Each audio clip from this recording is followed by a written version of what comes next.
presentan Chilevisión Noticias. ¿Cómo están? Muy buenas tardes. Bienvenidos a las noticias de este jueves, día nublado en la capital y donde además se está desarrollando una marcha estudiantil. Vivi, buenas tardes. Sí, marcha contra la violencia de género y los abusos sexuales. Vamos a establecer de inmediato la comunicación ya con Valentina Nieto, que se encuentra precisamente en el centro de la columna. Estaría llegando en este momento ya al Ministerio de Educación. Tú, Vale, nos haces ahí un repaso de lo que ha ocurrido durante esta movilización. Buenas tardes. Hola Vivi, Pato, muy buenas tardes. Claro, a eso de las 11:30 de la mañana llegaron el primer grupo de estudiantes secundarias a la Plaza Baquedano para empezar con esta marcha que, como muy bien decía Patricio, busca hacer un punto sobre los abusos sexuales y la violencia de género que sabemos se han estado registrando en diversos establecimientos educacionales en varios colegios de nuestra capital.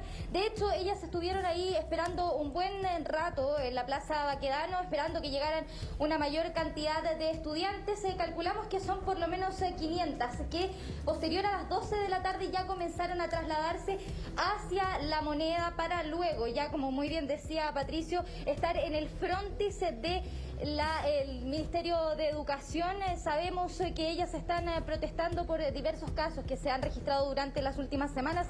Solamente durante la jornada de ayer, la Municipalidad de Ñuñoa reveló que habían varias denuncias del Colegio Técnico Profesional República de Argentina por acoso sexual en contra de alumnas de ese colegio de enseñanza media por parte de algunos docentes y que obviamente causaron la inmediata alerta por parte del municipio, que ya comunicó, había pedido que ese profesor suspendiera sus funciones y además que ya habían oficiado al Ministerio Público para poder iniciar una investigación. Pero además sabemos, y que fue también el que causó mayor polémica, mayor revuelo, el que se registró en la municipalidad, o sea, bien digo, en la comuna de Providencia, en el Liceo José Victorino Las Tarrias, en donde un grupo de estudiantes también denunció que un grupo de sus compañeros estaban difundiendo imágenes de carácter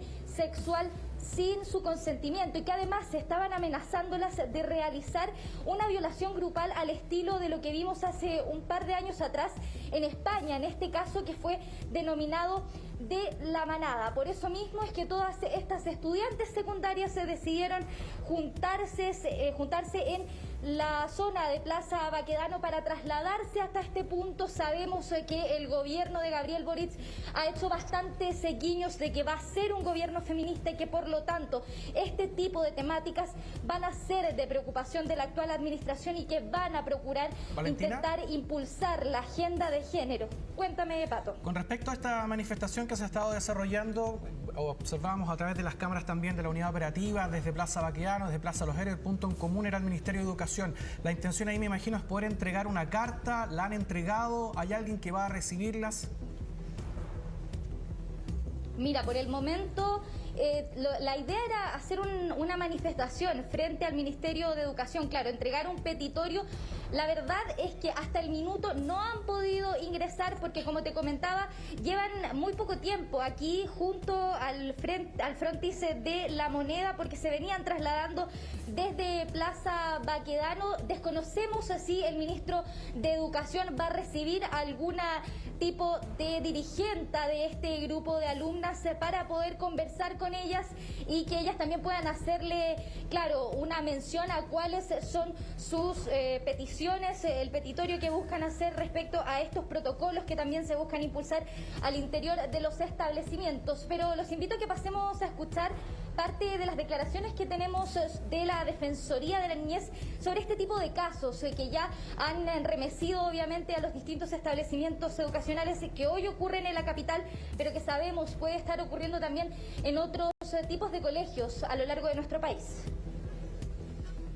Sí, ahí sería bueno como recomendarle a los papás, a las mamás, que tengan presente que todos los colegios, independientes si son públicos o privados, debieran tener un protocolo de acción destinado a la prevención de situaciones de violencia al interior de los establecimientos. Hay que hacer un énfasis en la responsabilidad que les asiste a los establecimientos educacionales, no solo de prevenir situaciones como las que estamos conversando, sino que también de tomar conocimiento de un hecho de esa naturaleza, acoger debidamente a las víctimas.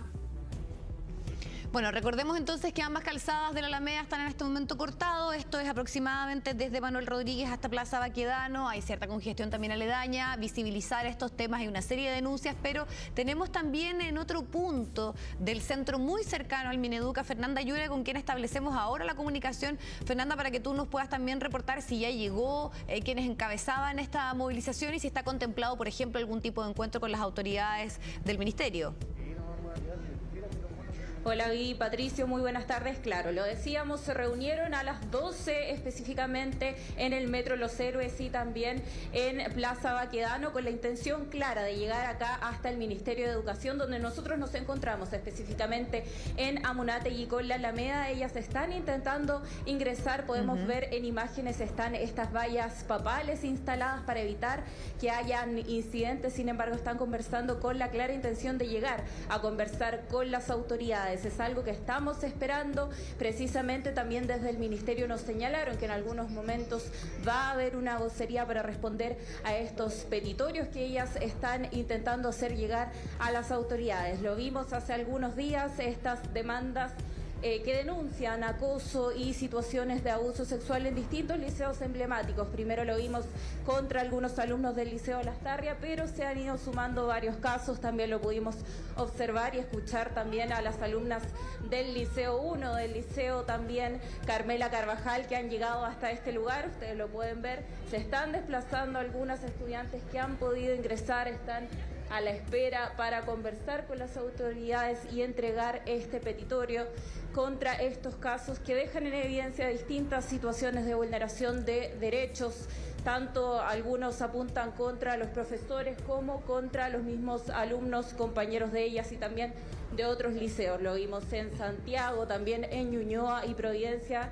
Están buscando canalizar todas sus demandas y llegar acá a conversar con las autoridades. Nosotros estamos también atentos a que llegue también alguna autoridad del ministerio, específicamente el ministro, para entregar alguna respuesta, Fernanda, qué protocolos van a tomar y qué decisiones van a asumir respecto a estas denuncias. Fernanda, no sabemos si tú estás ahí próxima a un costado del ingreso del Ministerio de Educación. Se veía hace algunos minutos, hace algunos segundos, nada más un grupo de jóvenes para saber si es que son o no las dirigentes. Se veía que estaban ingresando aparentemente a reunirse con las autoridades. Sí.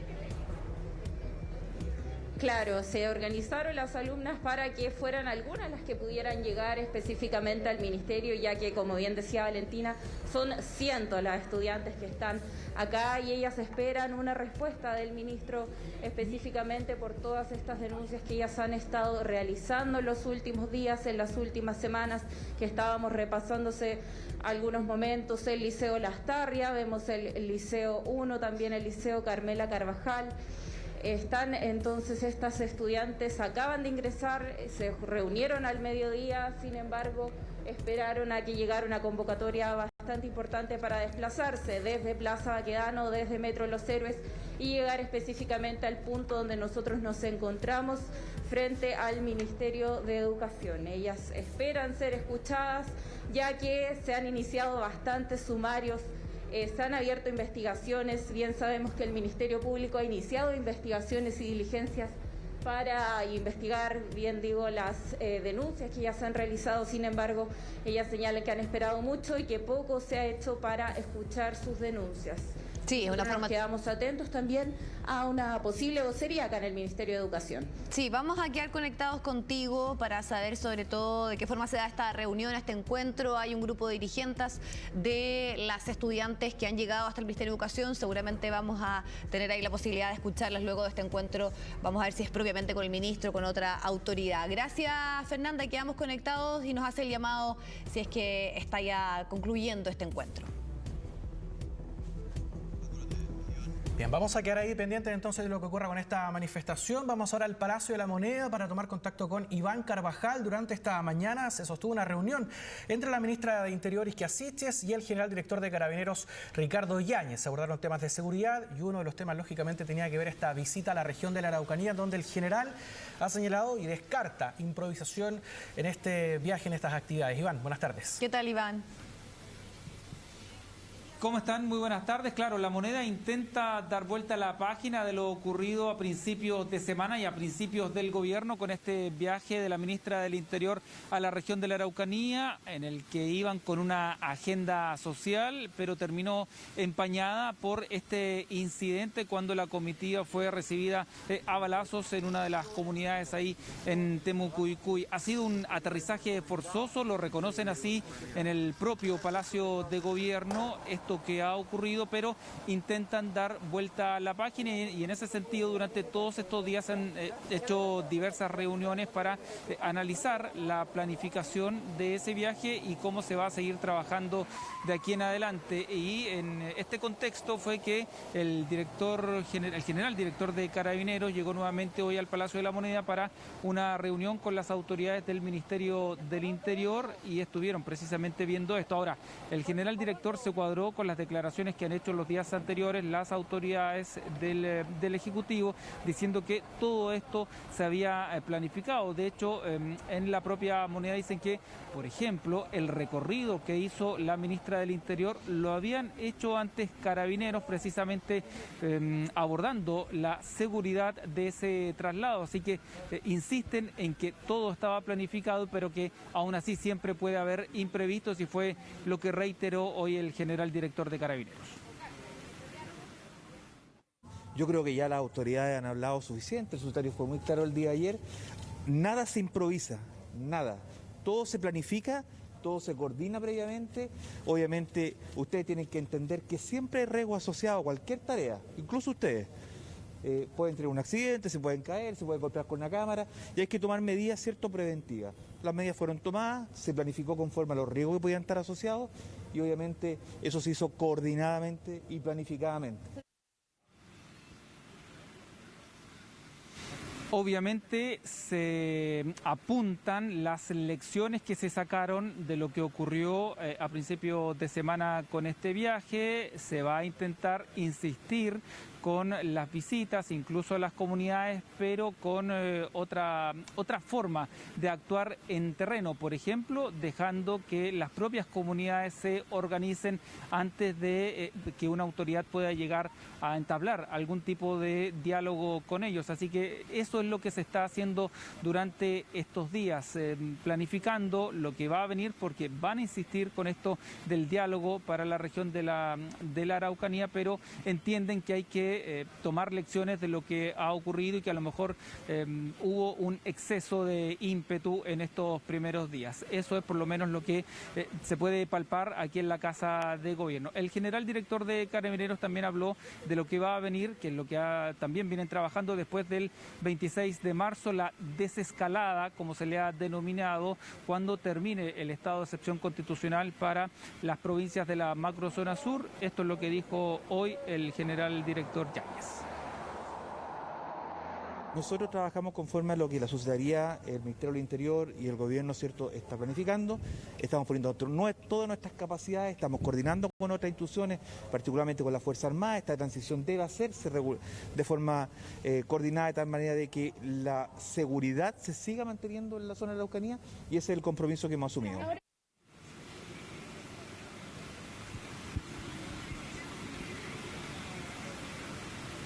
Ahí estaba el general director Ricardo Yáñez en esta nueva reunión aquí en el Palacio de la Moneda. Se esperaba que quizás hoy hubiera anuncios acá desde el gobierno para la región de la Araucanía, parte de la agenda que no se pudo realizar o como iba a quedar empañada por la situación que vivió la ministra del Interior. Finalmente el gobierno lo hiciera el día de hoy, pero parece que va a quedar para otro día, precisamente por lo mismo, porque están analizando cómo seguir actuando.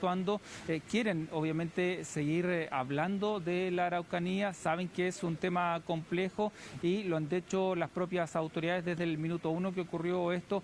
El itinerario propuesto por el gobierno va a seguir. Ahora lo que va a cambiar seguramente son las formas, es el cómo se va a seguir actuando, pero el gobierno tiene algunos anuncios que hacer en materia de la región de la Araucanía.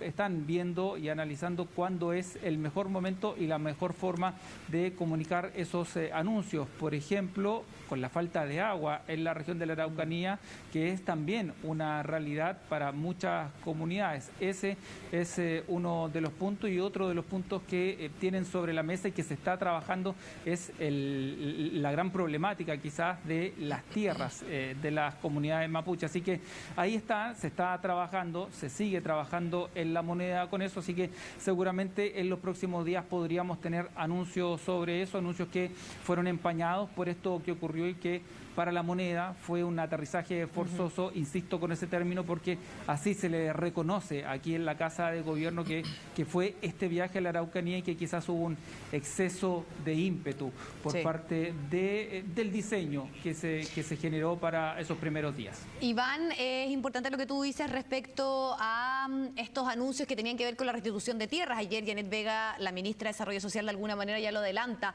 pero también hoy se preguntó varias veces en torno a la decisión de no poner una querella por lo sucedido. Finalmente también desde el gobierno se ha dicho que ya hay una investigación en curso, pero para algunos puede marcar un precedente. ¿Qué ha ocurrido también con el tema de eso? Ya está absolutamente zanjado, no hay ningún tipo de presentación de las autoridades como querellas en torno a lo ocurrido en la región de la Araucanía. Sí, así quedó claro el día de ayer, no va a haber querella por este hecho, es una señal política claramente. De alguna manera la moneda no quiere repetir las fórmulas que han ocupado otros gobiernos y que han resultado en un fracaso rotundo. Muchos dicen se han presentado un sinnúmero de querellas contra quienes resulten responsables y resulta que esos responsables aún no aparecen y por lo tanto desde ese punto de vista es una señal política, una decisión política del gobierno no presentar esta querella por lo ocurrido con la comitiva de la ministra Isquia Siches. Perfecto, Iván. Muchas gracias por estas informaciones que nos entregas desde el Palacio de Gobierno. Que tengan buenas tardes. Bueno, vamos a irnos hasta ahora también al Poder Legislativo, porque ahí hay un grupo de parlamentarios de Renovación Nacional en específico que están planteando poder reducir, pero temporalmente, el impuesto específico a los combustibles. Sabemos que el precio de la parafina, del petróleo, para qué hablar de la benzina, ha subido. Guillermo San Martín nos va a contar de esta iniciativa y cuánto apoyo también consiste entre los parlamentarios, Guille. Buenas tardes. Hola Diana, Patricia, ¿cómo están? Muy buenas tardes. Claro, a propósito del alza sostenida del precio de los combustibles, es que ya en su momento, recordemos, ya el año anterior se había analizado la posibilidad de avanzar en torno a iniciativas que permitieran reducir estas alzas, como por ejemplo bajando en un 50% el impuesto específico a los combustibles o bien fortaleciendo lo que es el MEDCO, herramienta de estabilización del precio de los combustibles. Sin embargo, cada una de estas iniciativas requiere del respaldo de lo Ejecutivo por tratarse en algunos casos de materia impositiva, y por eso es que en esta instancia se está volviendo a retomar esta materia, ya que en su minuto no tuvo los respaldos necesarios, pero en esta oportunidad, concitando que el precio de los combustibles se ha disparado, también el de la parafina, es que se están buscando todas las herramientas necesarias para poder buscar un apoyo para los clientes, para los usuarios. Principalmente lo que se ha planteado, por ejemplo, por parte de parlamentarios de Renovación Nacional, es enviar un oficio al Ejecutivo tendiente a manifestar cuál es su intención,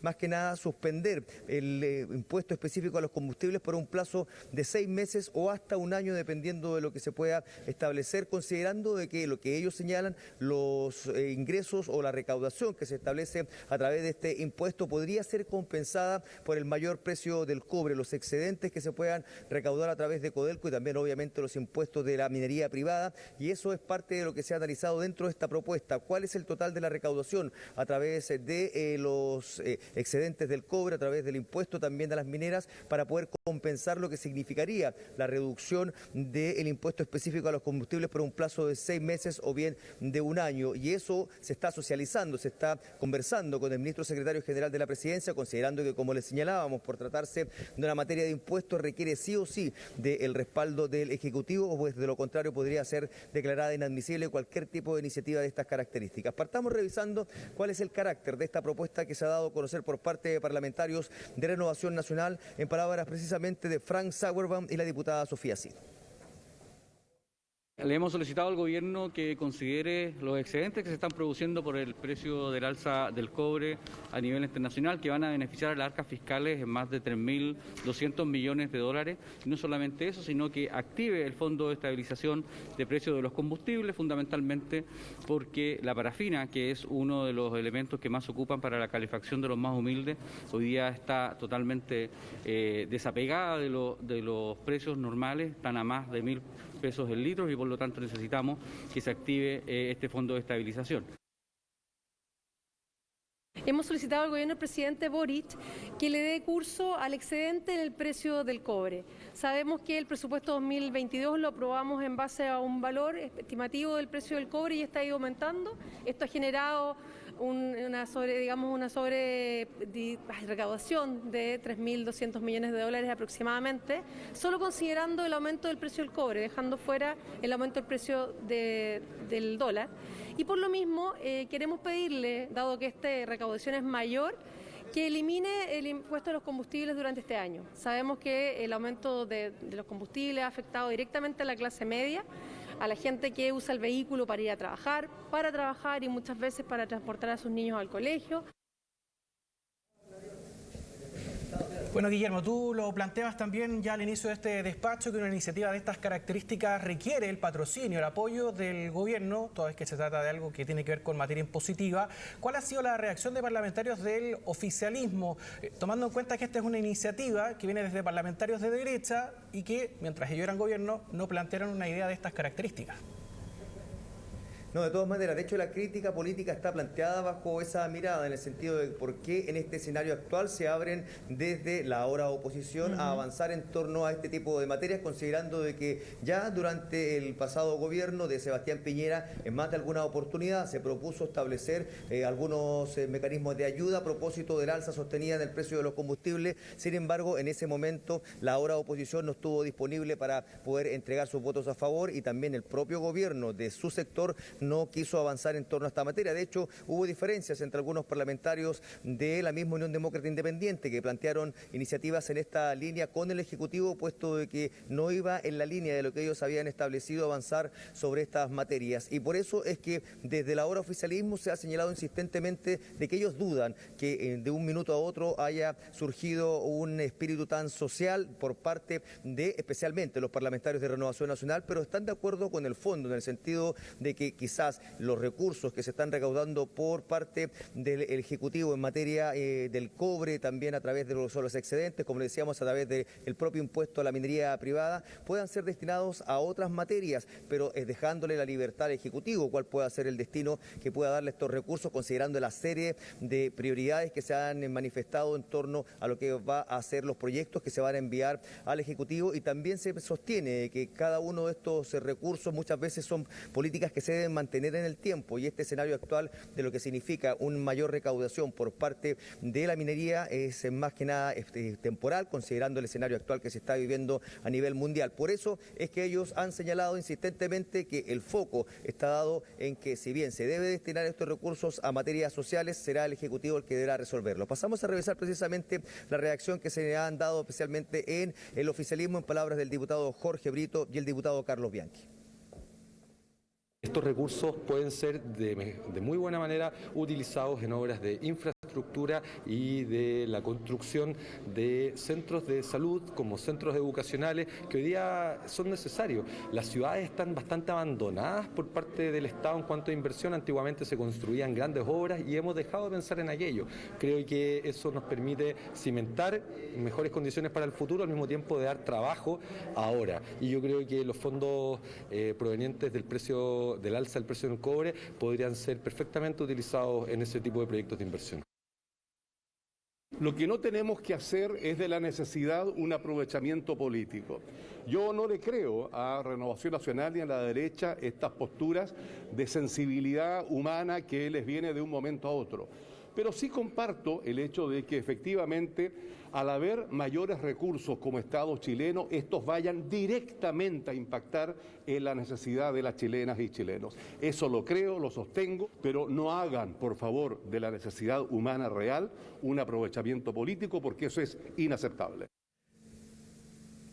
Bueno, hay que señalar que lo que se está planteando por parte de Renovación Nacional es un oficio al Ejecutivo para ver si tienen el respaldo y presentar con posterioridad algún proyecto, puesto de que también ya hay otras iniciativas que sí se han oficializado, como la que se ha dado a conocer durante las últimas horas también por el diputado Álvaro Carter de la Unión Demócrata Independiente, y que lo que establece es que se establezca un plazo de 3 meses en que se reduzca el impuesto específico a los combustibles en un 50% y que hagan lo propio también con el precio del transporte público. Y esto podría ser renovable hasta 6 meses, pero también lo que se requiere para que pueda prosperar una iniciativa de estas características es que exista respaldo del Ejecutivo. De hecho, esta misma iniciativa fue presentada durante el gobierno de Sebastián Piñera por el propio Álvaro Carter y otros parlamentarios de la Unión Demócrata Independiente. En su momento el Ejecutivo no la respaldó y terminó declarándose inadmisible. De todas maneras, a propósito del alza sostenida de los combustibles, se ha vuelto a tomar esta materia y ya se ha presentado nuevamente, se ha insistido por parte del diputado Álvaro Carter, y conocemos detalles precisamente en lo que se ha señalado en torno al alcance que tiene esta iniciativa. Pasemos a revisar sus palabras. Nosotros vamos a reflotar la idea y vamos a presentar un proyecto de ley para disminuir en un 50% el impuesto específico. Y no tan solo eso, sino también en disminuir en un 50% todo el transporte público. Con la subida del precio del cobre, que está en monto histórico, hay redestinar los fondos. Llegó el momento que dejemos sacarle dinero a la gente de la clase media de sus bolsillos. Son ellos los que se ven golpeados día a día. Creo que hay que ponerse en el lugar de ellos, no tan solo como un discurso, sino que con acciones. Actualmente opera este mecanismo de estabilización del precio de los combustibles, pero está ajeno a ello también la parafina, otro de los combustibles que ha aumentado considerablemente su precio, y es por eso de que también no tan solo se han quedado estas iniciativas en torno a lo que se hace referencia al impuesto específico a los combustibles, sino que además a que se pueda establecer la parafina como uno de los que se pueda ver favorecidos con lo que es este mecanismo de estabilización de precios de los combustibles, puesto de que de ahí se ve la diferencia que se ha dado en algunos combustibles, sino en la parafina. Por ejemplo, que en el caso de la benzina se observen alzas que bordean los 10 pesos, a lo más 15 pesos, pero en el caso de la parafina durante la última semana ha aumentado 60 pesos precisamente porque no opera este mecanismo de estabilización del precio de los combustibles, y es por eso de que desde algunos sectores de tanto el oficialismo como la oposición ya están haciendo un llamado a que el Ejecutivo se abra a modificar esta situación o al mismo tiempo establecer un bono para que las familias más necesitadas de nuestro país, de manera de poder compensar esta alza en la parafina, que va a ser un elemento fundamental para el periodo de invierno, especialmente en las familias más vulnerables. Pasemos a revisar también cuáles son las propuestas que han surgido en torno a esta materia, en palabras del diputado Miguel Mellado de Renovación Nacional y Eric Aedo de la Democracia Cristiana. Y esa alza en el precio de la parafina, que es el combustible que más usan las familias vulnerables del país y también familias de segmentos medios, hoy día lo están pagando de su bolsillo. Es por esta razón que como bancada de la Democracia Cristiana estamos presentando al gobierno una idea de ir en ayuda de las familias para paliar estas alzas en el precio de la parafina. Esa ayuda directamente sea un bono o algún mecanismo que el gobierno estime pertinente. Se hace necesario que el gobierno vaya en auxilio, ¿cierto?, de este aumento de este vital elemento para calefacción, ¿cierto?, en este invierno. Y una de las formas sería que pudiera meterlo dentro de la estabilización que hacen en el MEDCO, en las bencinas y el diésel. Por lo tanto, yo llamo al gobierno, a las autoridades, a los ministros, que deben estar preocupados de la gente que va a sufrir esta alza sostenida del precio de los combustibles, en especial del precio de la parafina. Incluirlo en el MEDCO sería una medida inmediata para evitar las alzas demasiado altas.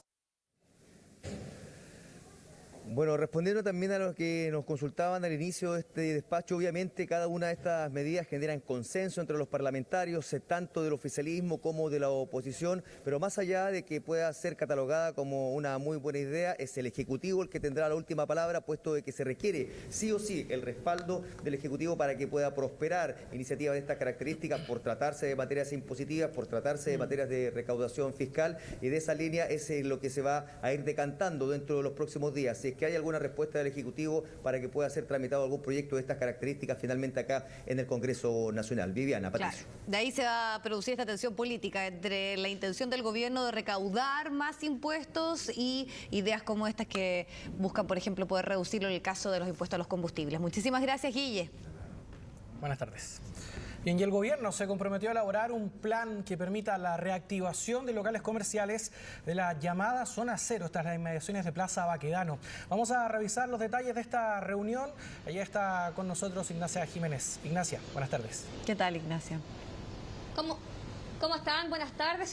Es un plan que se anunció antes de que llegara el gobierno de Gabriel Boric al Palacio de la Moneda y que hoy día cumple ya su primera etapa, un plan de reactivación para las llamadas Zona Cero, no solo de la región metropolitana, sino a lo largo de todo el país, un plan de ayuda a los locatarios. Y hoy día lo que ellos exigen es mayor seguridad, además de un plan de reactivación económica y, por ejemplo, potenciar en la zona centro de Santiago el turismo, que también ellos dicen se ha visto alejado producto de las distintas manifestaciones que afectan a la llamada Zona Cero. Reunión encabezada por el ministro de Economía, que hoy día le pidió disculpas a todos los locatarios de la Zona Cero, no solo de Santiago, sino también del país. Dice que el Estado los abandonó en un momento cuando lo necesitaban, cuando necesitaban de mayor seguridad y otras medidas, y se comprometió a hacer cambios a la brevedad posible. Dijo, eso sí, no va a ser tan rápido, no quiso adelantar un plazo porque tienen que conversar también con los locatarios, no solo de la región metropolitana, sino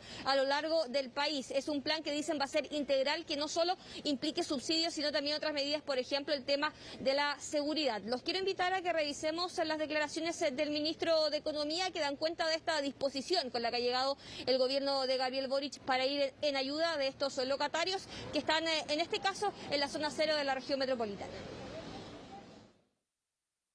Nos hemos comprometido como gobierno, a partir de esta escucha, a reaccionar prontamente con un plan que permita abordar la situación de estas distintas zonas que, tal como decía muy bien la alcaldesa, tienen un tremendo potencial, son barrios muy ricos en términos culturales, tienen una historia, están a lo largo de todo el país. Hemos hecho esta reunión en Santiago, pero vamos a hacer reuniones similares en otras regiones del país, y hemos hecho un compromiso de abordar este tema con mucha prontitud a partir de lo que hemos escuchado. Tiene que ser más bien un foco sistémico de los barrios, donde lo principal es la seguridad, sobre todo en el corto plazo, pero que va mucho más allá de eso. Ahora, las formas concretas en lo que este plan se va a expresar, lo vamos a anunciar más adelante.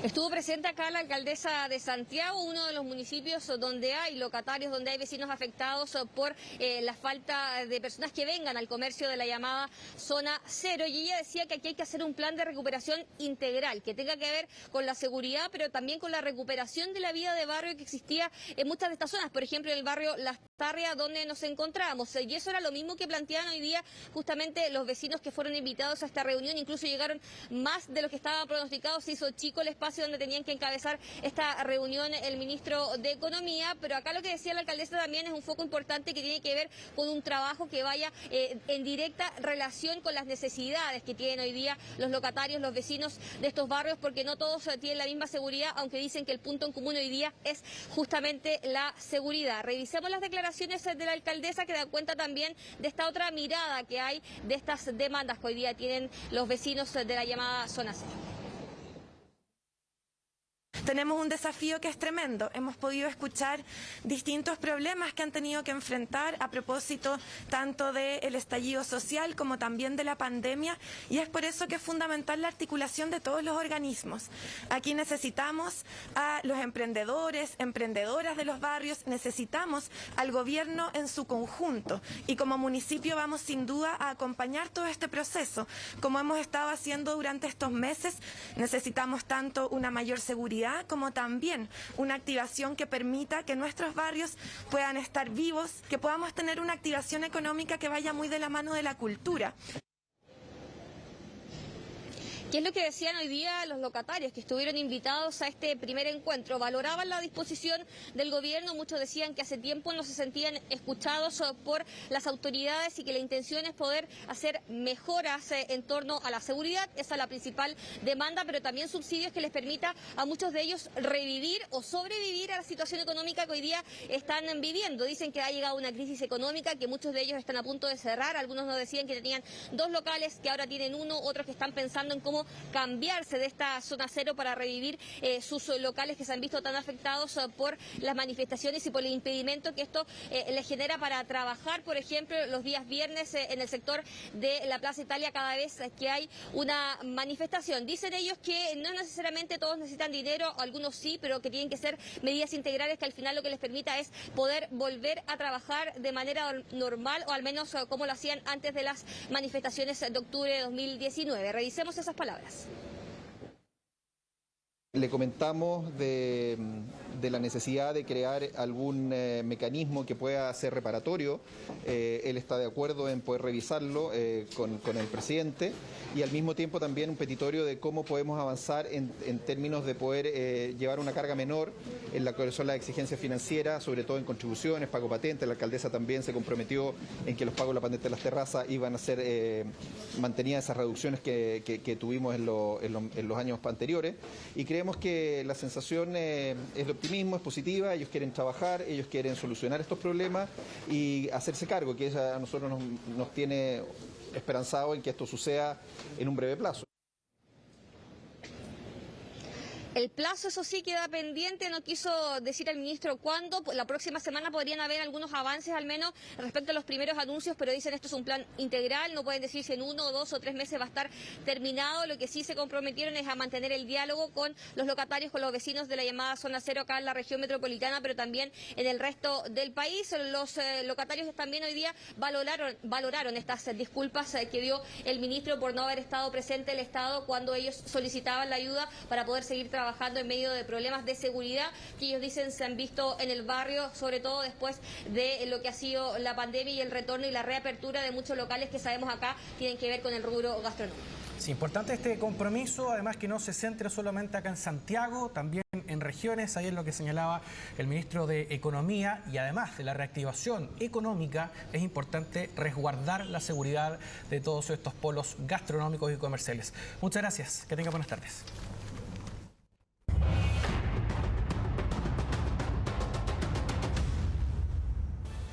Ya estamos junto a Carlos Grech para seguir analizando lo que ocurre en Ucrania, pero no deja de ser llamativo, sobre todo lo dicho por Vladimir Putin, que en un mensaje televisivo trató de escoria, de antipatriotas, de que va a escupir a esta escoria, dice, haciendo alusión a los oligarcas rusos, que entendemos que empieza ya a mostrarse una cierta división en torno al apoyo férreo que primeramente tenía Vladimir Putin de parte de ellos. Sí, hola, ¿cómo están? Claro, a ver, se suponía ya desde hace varios días que había muchos oligarcas rusos que estaban asfixiados por las medidas internacionales, las medidas de sanciones, y que en ese caso iban a comenzar al menos a guardar silencio y no a prestarle apoyo a Vladimir Putin. Pero además en los últimos días han comenzado a haber algunas voces respecto de oligarcas, de dueños de grandes empresas, de banqueros, que no están respaldando la gestión de Vladimir Putin, y por eso es que hay allí también un mensaje muy duro entregado por el mandatario ruso. Lo que ustedes están viendo en pantalla tiene que ver con las novedades de las últimas horas, bombardeos que se acercan cada vez más al centro mismo de la ciudad de Kiev, la capital ucraniana. De lo que se habla hasta ahora es de 21 personas muertas, 71 personas heridas en un bombardeo en Merefa, en el este de Ucrania, y también en las afueras de Kharkov. Una escuela y un centro cultural fueron atacados por disparos de artillería. Esto ocurrió durante la mañana de hoy. Hay 10 heridos graves en Kharkov también. Por lo tanto, hay muchísima preocupación porque los disparos han continuado, los ataques han seguido, los civiles siguen dentro de las víctimas de este tipo de operaciones militares que claramente han dejado las peores imágenes en los últimos días en el mundo. Hay informaciones respecto de las cifras de fallecidos en general. Se habla de 7.000 soldados rusos muertos, pero estas son informaciones que emanan de las agencias de inteligencia estadounidenses. Por lo tanto, hay que buscar una versión oficial independiente para saber si es que es más o menos respecto de esa cifra. Pero si es así, si son 7.000 soldados rusos, son muchos más que los fallecidos en operaciones militares o en invasiones estadounidenses, por ejemplo, que hubo en Irak y en Afganistán en las últimas décadas.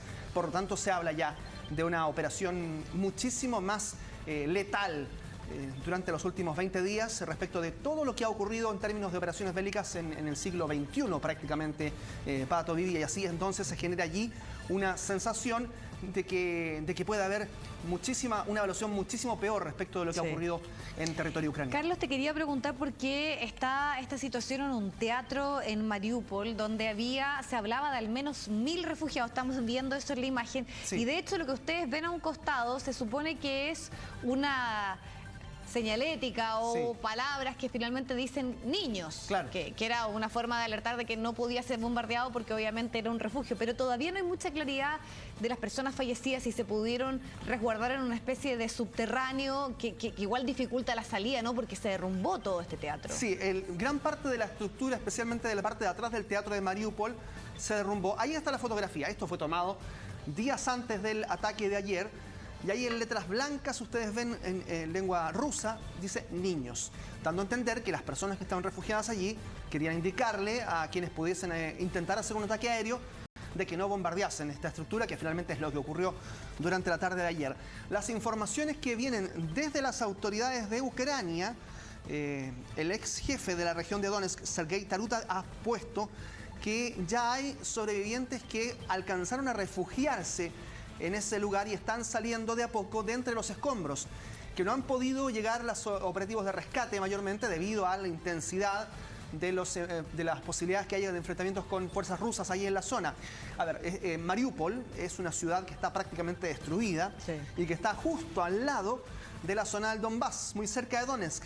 Allí, por lo tanto, la mayor parte de los habitantes son prorrusos.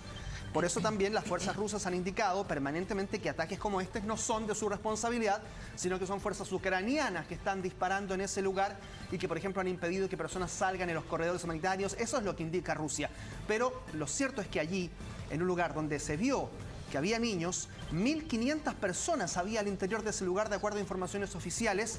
Hasta ahora lo que se habla es de que no hay víctimas fatales por ahora, habrá que ver dentro de las próximas horas qué es lo que ocurre, pero que sí, y es la única buena noticia dentro de todo, es que habría sobrevivientes que alcanzaron a refugiarse en un subterráneo en este teatro y no fueron alcanzados por la onda expansiva de este ataque aéreo. Son hechos muy graves los que hemos conocido, lo que tú nos estás contando ahora, lo que ocurre en este teatro de Mariupol, en otras zonas además, mientras se habla además que el ejército intenta poder llegar, las tropas rusas a Kiev, no lo han podido conseguir, incluso se da cuenta de que aparentemente habría un estancamiento en esta avanzada, pero mientras tanto, y complementando, haciendo hincapié con lo que tú nos estabas acá relatando sobre este teatro, y rescatando además las palabras ayer del presidente Joe Biden, quien ha dicho que el presidente Vladimir Putin es un criminal de guerra. Y acá el Reino Unido afirma además que hay pruebas contundentes, hay pruebas sólidas de que Rusia está cometiendo crímenes de guerra, que es otro de los puntos además que está en discusión estos días. Sí, fue bien anecdótico lo que ocurre ayer en la Casa Blanca cuando habla Joe Biden,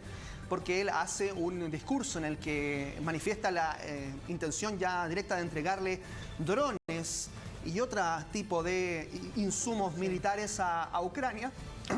Y le preguntan a la salida los periodistas, le dicen, ¿usted considera que es Putin un criminal de guerra? Y él dice, no.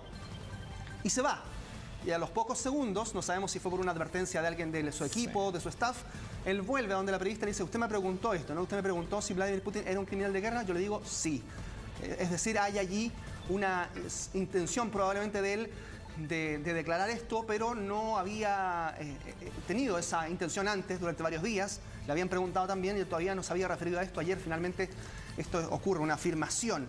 Porque además hay otros datos. Por ejemplo, las autoridades locales de Mariupol han dicho que 2/3 partes de los misiles que han sido lanzados por Rusia en esa ciudad, entre ellos el que alcanza este teatro, están alcanzando todos edificios civiles. O sea, objetivos militares, objetivos estratégicos ya están lejos de ser aquel punto donde están finalmente entregando mayores luces los rusos de que van a atacar. No, aquí ya hay derechamente ataques a civiles desde hace ya muchísimos días y por lo tanto probablemente hay una evaluación respecto de crímenes de guerra que van a ser finalmente los que, una vez, ojalá lo más pronto posible, acabada esta guerra, puede haber una digamos, evaluación respecto de qué ocurrió con las muertes en contra de civiles. Lo veíamos ayer en esta fila del PAN. 10 personas fallecidas, una brutalidad que no se entiende, personas que fueron obviamente a abastecerse, pero es bien importante lo que dijo Joe Biden de llamarlo criminal de guerra, eso no había ocurrido hasta ahora y ya Rusia responde diciendo que son palabras inaceptables. Vamos a ver también qué pasa con eso, qué implicancias tiene también, más allá de la retórica, ¿no? Claro que sí, seguramente va a haber más reacciones, de hecho el propio gobierno ruso ya reaccionó diciendo que como casi jugando al empate, diciendo que estas declaraciones vienen de un líder de un país que ha masacrado a civiles en otras guerras anteriores, pero aquí no hay ningún tipo de empate válido, son civiles los que están muriendo, allá, acá, en todos lados. Antes de ir con el reporte, solo entregar una última información que hace instantes surgió desde la Casa Blanca, indica que Joe Biden va a conversar mañana, viernes, con su par chino, con Xi Jinping. Aquí hay una importante luz respecto de lo que ocurre con el otro gigante geopolítico en el mundo, que hasta ahora se ha mostrado bastante poco expuesto a declarar su posición en torno a esta invasión. Sabemos que Rusia y China son aliados geopolíticos, pero China también tiene muy buenas relaciones comerciales, las mejores, con Europa e incluso también con Estados Unidos. Está en una encrucijada China que Biden va a intentar resolver en esta reunión con Xi Jinping el día de mañana. Vamos a revisar qué es lo que está ocurriendo con la lamentable cifra de víctimas. Ya lo hablamos, 7.000 soldados rusos según Estados Unidos, muchos menos según las agencias locales rusas. Y también la lamentable cifra de víctimas civiles que según la ONU ya alcanza por centenares en distintas ciudades del territorio ucraniano. A eso se suma ya las 21 personas que murieron durante esta noche cerca del este de Ucrania.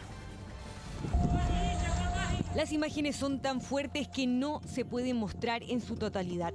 Minutos antes del registro, un grupo de personas hacía la fila para comprar el pan en la ciudad de Cherniv, cerca de Kiev, hasta que de pronto un misil explotó sobre ellos. Al menos 10 personas, al parecer civiles, murieron tras el ataque. A 500 kilómetros de ahí, en Kharkov, los bombardeos rusos arrasaron con un mercado, un almacén y 2 escuelas de niños. ¿Cómo se puede destruir una escuela? ¿Qué hacen los ocupantes rusos aquí? ¿Cómo puede alguien disparar cohetes contra un centro educativo? Esta era una clase de matemáticas y esta, no recuerdo, literatura, creo. 3 personas fallecieron, según confirmaron, solo en ese ataque, porque en Mariupol también hubo uno, y así podríamos seguir contando. La preocupación crece porque el número de pérdidas de vidas inocentes que ha dejado la guerra en solo 20 días es muy doloroso. Hasta ahora se cuentan aproximadamente 14.000 muertos. Lo que sucede es que si 20 días de guerra es mucho tiempo de guerra en las guerras modernas. 14.000 muertos son muchas personas que están muriendo. Según Ucrania, Rusia ha perdido a unos 12.000 soldados en esta ofensiva, mientras que sus bajas ascienden a unos 1.300 militares, aunque advierten que las cifras de muertos en las guerras nunca son reales y la ONU, informado un número mucho más bajo, no dejan de sorprender. Veamos otras guerras. Bueno, una retirada muy significativa que tiene por un lado un significado enorme para Estados Unidos, terminar con la guerra más larga de su historia. 31 de agosto del año 2021 y la imagen de este avión estadounidense retirándose de Afganistán pasó a ser un símbolo demasiado potente. La guerra liderada por Estados Unidos y como consecuencia de los ataques de Al Qaeda a las Torres Gemelas aquí el 11 de septiembre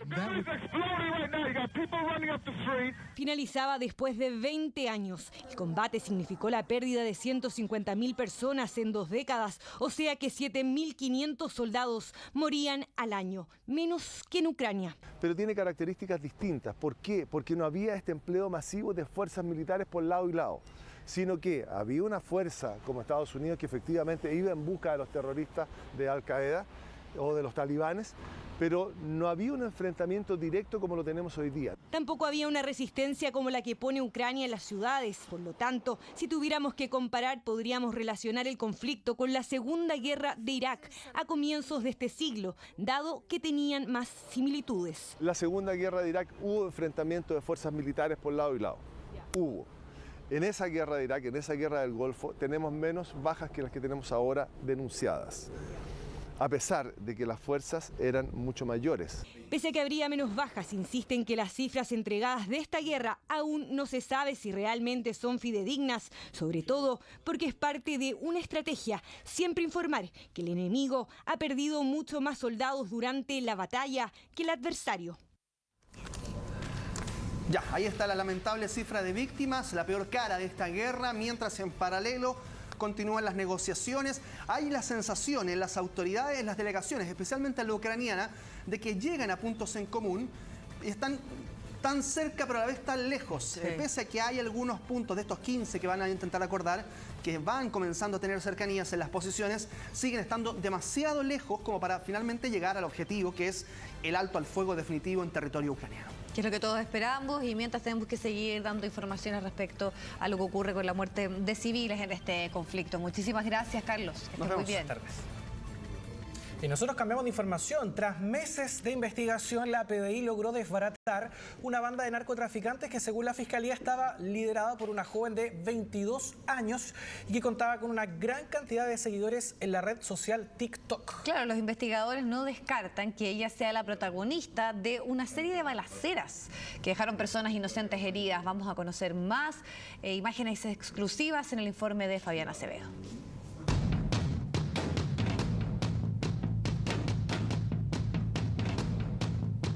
Si entramos a TikTok, la vemos así. Tu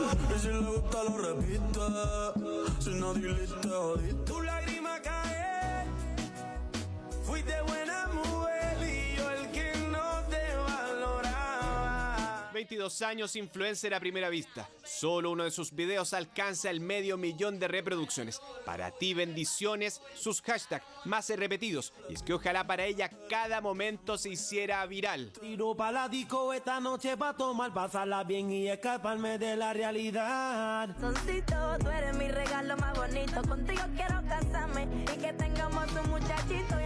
Antes, cuando tú y yo éramos amantes, baby, yo no estoy para extrañarte. Alta fama, alto trabajo estético. De quien en la red social se hace llamar Katrina Guzmán, pero su real nombre es Sabina Godoy Montero. Publicaciones que eso sí llegaron hasta hace algunos días, cuando ni siquiera se acordó de llevar su celular al protagonizar este momento.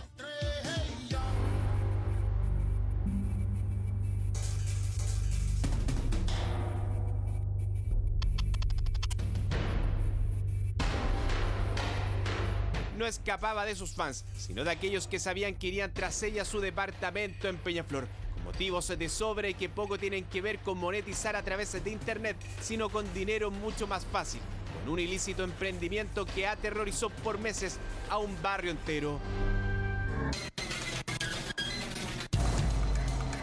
Y la PDI buscándome, yo fumando y riéndome.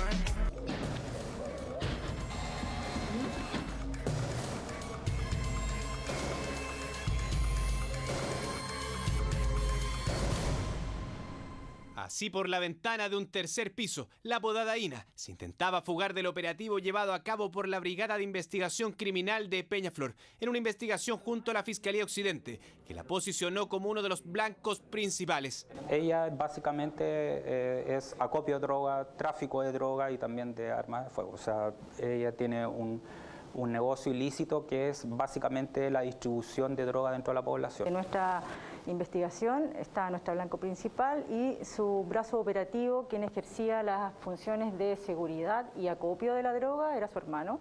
En el caso de su hermana vendría la droga y además una vecina también sería un centro de acopio y otras personas que también ejercerían seguridad.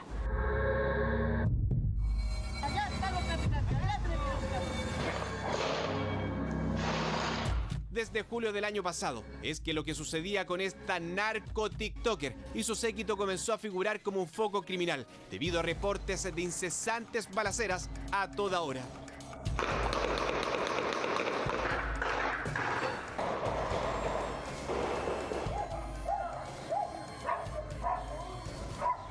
son nombres conocidos, apodos conocidos muchas veces, y tal como lo mencionaba anteriormente, los vecinos o la gente les cuesta proporcionar esos antecedentes a la fiscalía o a la policía porque temen por su seguridad.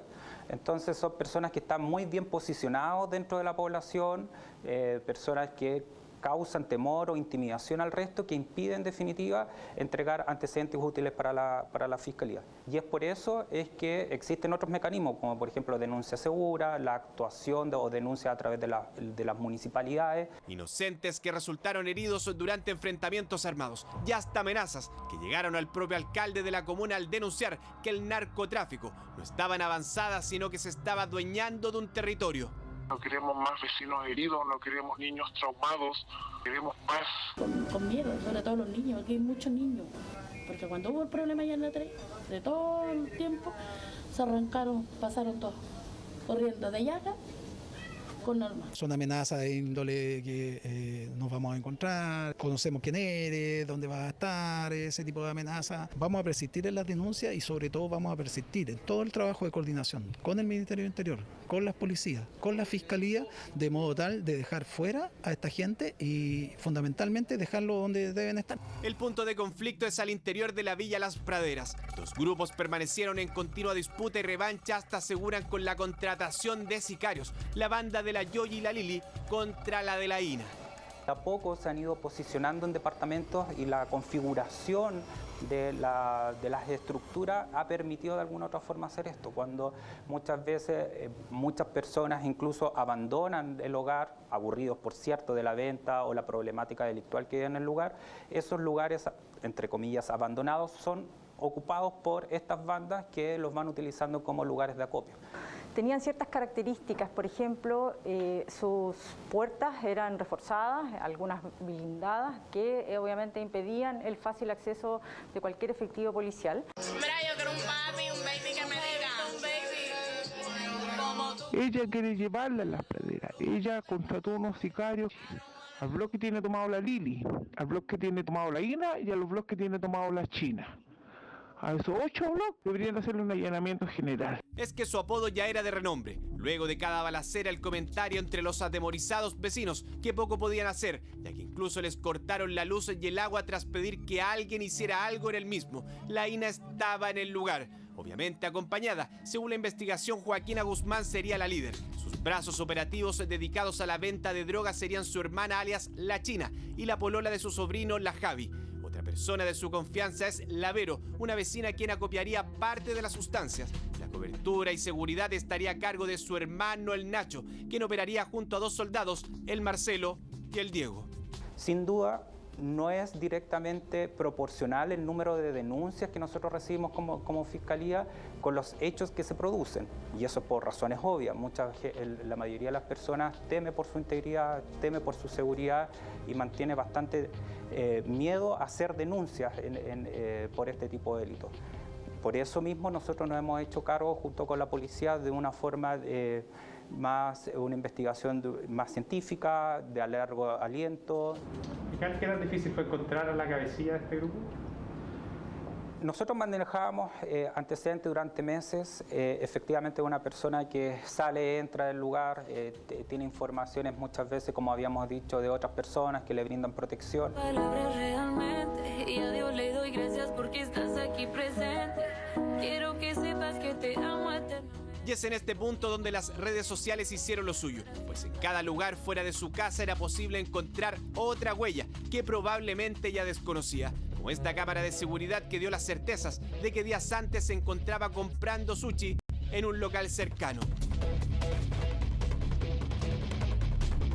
O sea, la rutina ya estaba bien establecida de acuerdo a las técnicas investigativas, entonces efectivamente nosotros ya sabíamos dónde estaba, qué estaba haciendo, entonces ya estaba establecido cuál era más o menos sus hábitos diarios.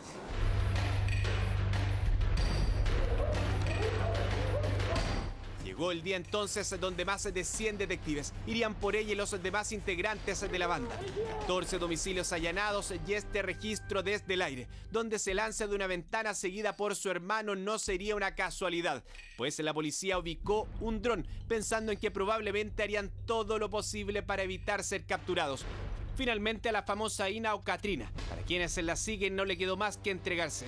A continuación, otra imagen que posiblemente jamás quisiera que estuviera en su perfil.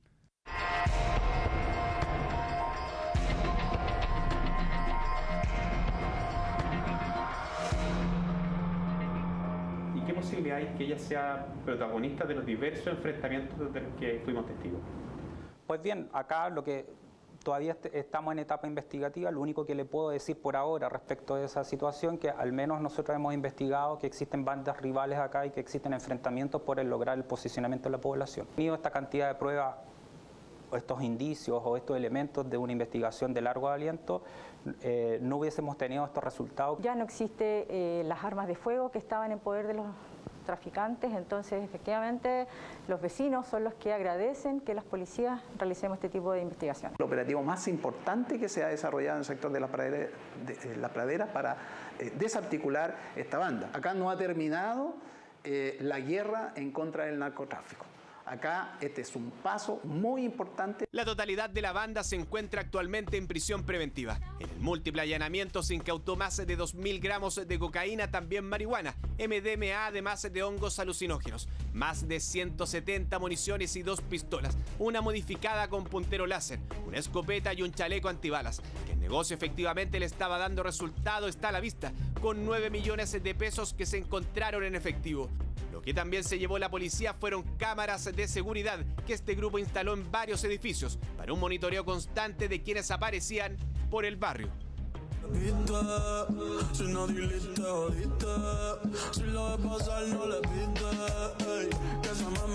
Del TikTok a la cárcel, la peligrosa Ina, la narcorreina de Peñaflor, está tras las rejas y este vendría siendo su último material frente a una cámara. Sabido que de igual forma al interior de los recintos penales se consiguen celulares, ya veremos cuál será el último clip que podrá compartir.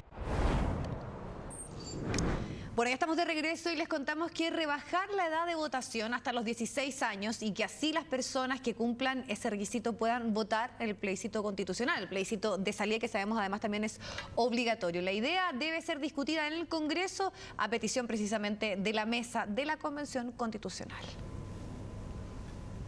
Hoy es un día especial, nos levantamos y hay argentinos que tienen más derechos que en el día de ayer. Noviembre de 2012 y en Argentina celebraban que menores de edad desde los 16 años pudieran votar en las elecciones. Posibilidad que podría ser una realidad en Chile si es que el Congreso Nacional toma en cuenta la petición que hizo la mesa de la Convención Constitucional. Sabemos que estas son aspiraciones legítimas de esta convención y también reconocemos que no son potestad de nosotros poder aplicarlas.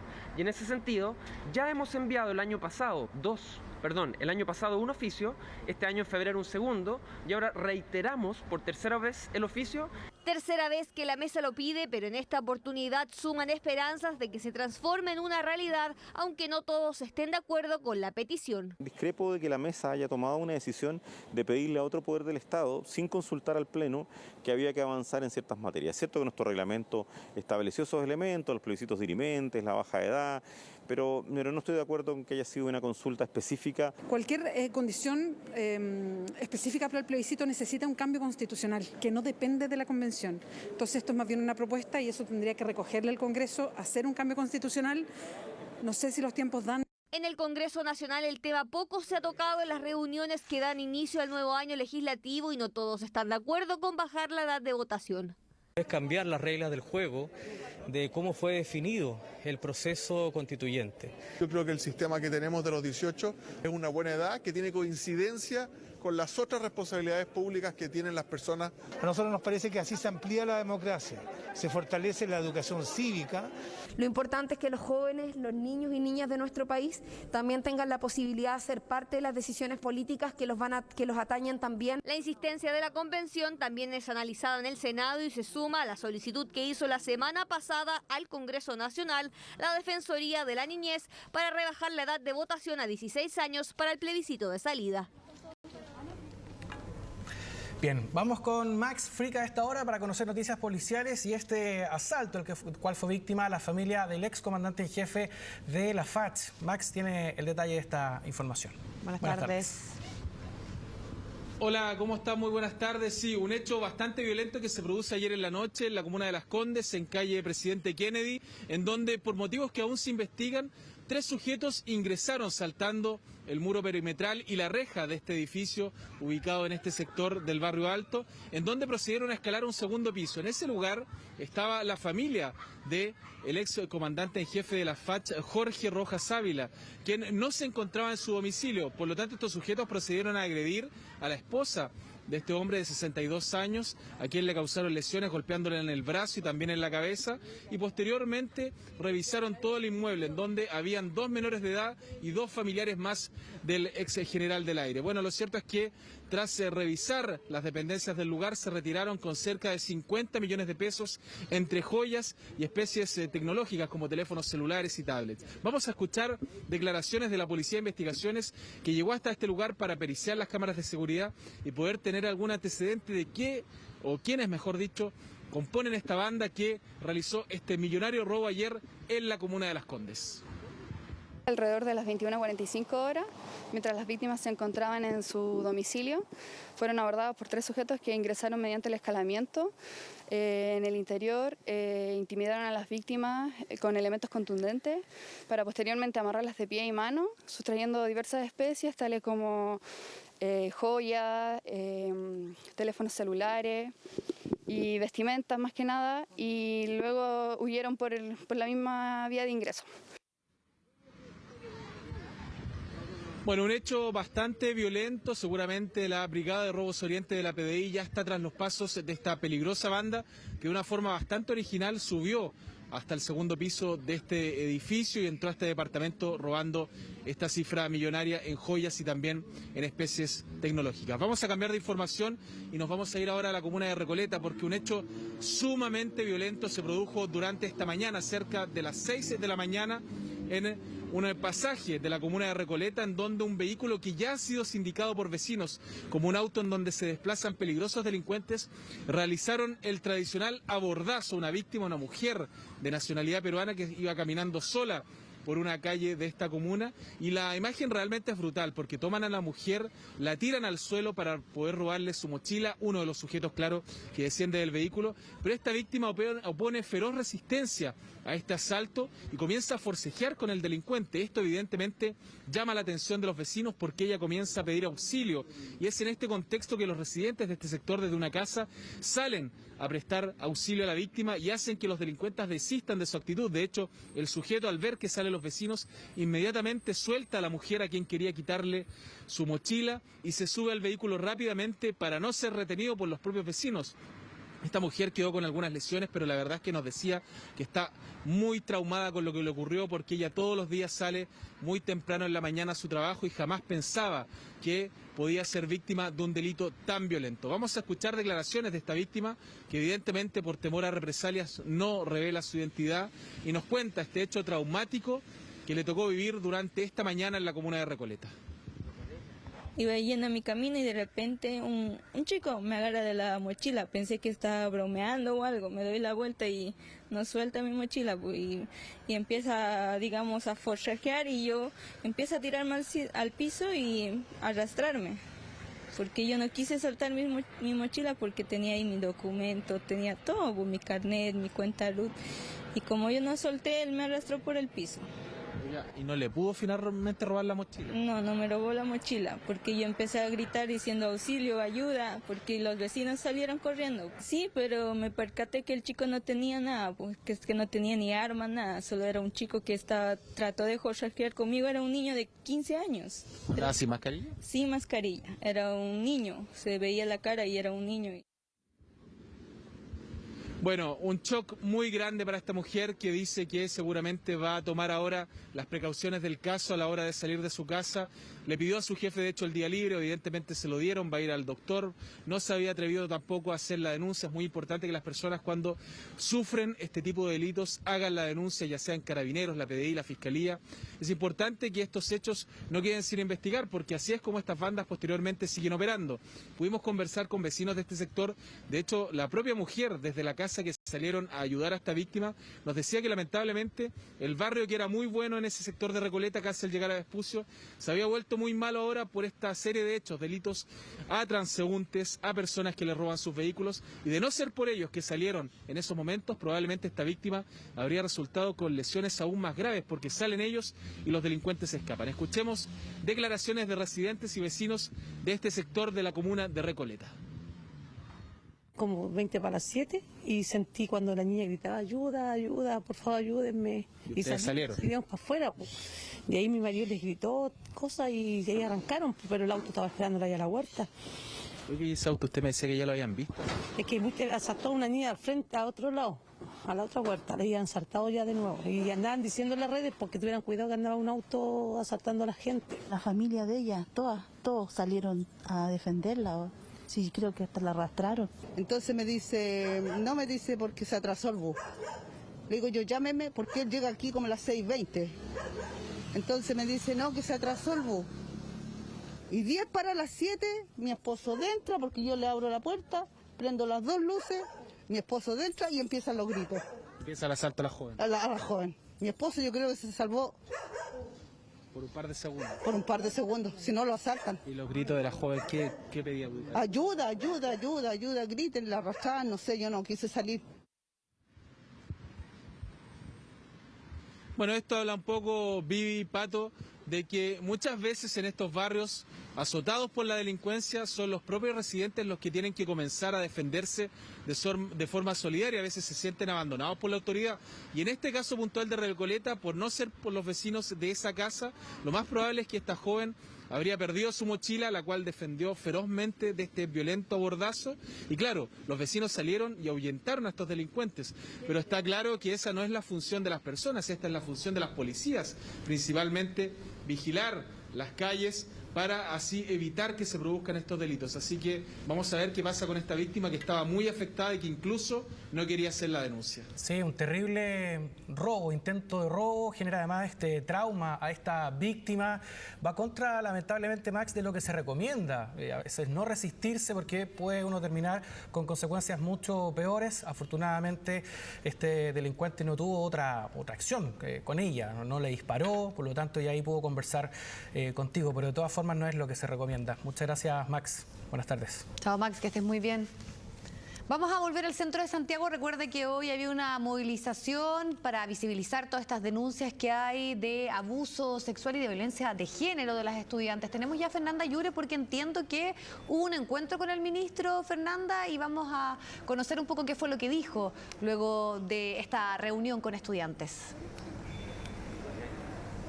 Hola, muy buenas tardes. Claro, lo vimos hace unos minutos, esta convocatoria bastante masiva de distintas alumnas de diferentes liceos y colegios emblemáticos, principalmente de la comuna de Providencia y también de Santiago, que finalmente pudieron llegar hasta el Ministerio de Educación, y algunas estudiantes ingresaron acá para conversar personalmente con el ministro, para hacer entrega de un petitorio, también mantener una reunión para exponer todos estos casos de vulneración de derechos, algunas denuncias de acoso y también de abuso sexual en distintos recintos, distintos establecimientos educacionales.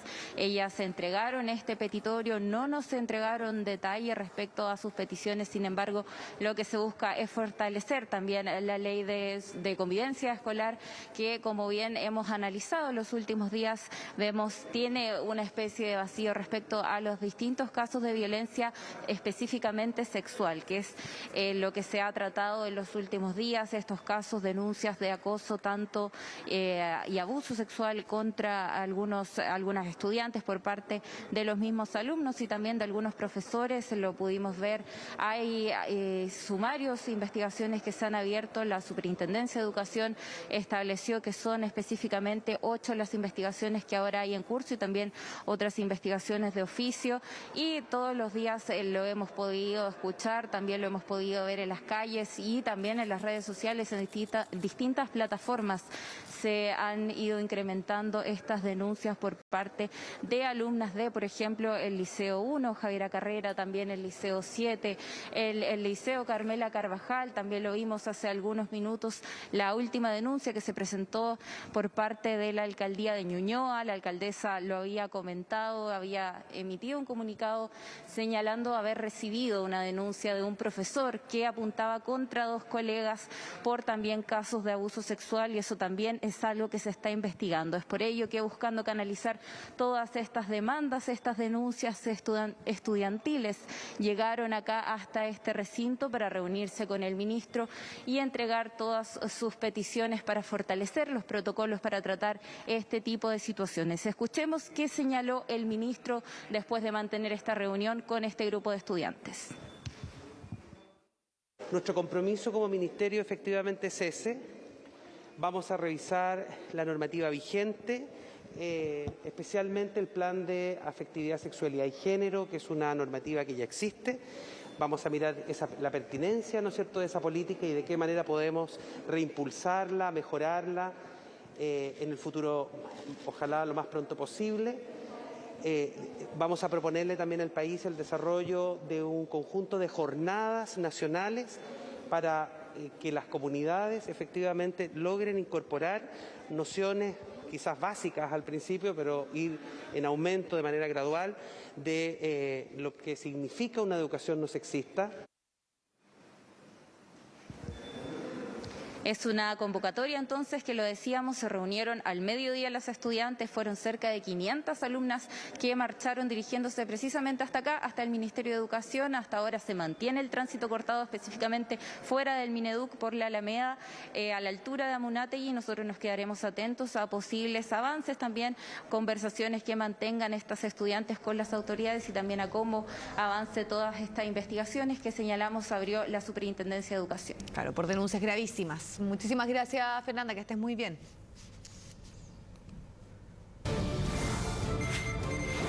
Bien, vamos con la información del momento. Hay un vecino que resultó baleado en la comuna de La Florida. Fabián Acevedo tiene el detalle. Fabián, buenas tardes.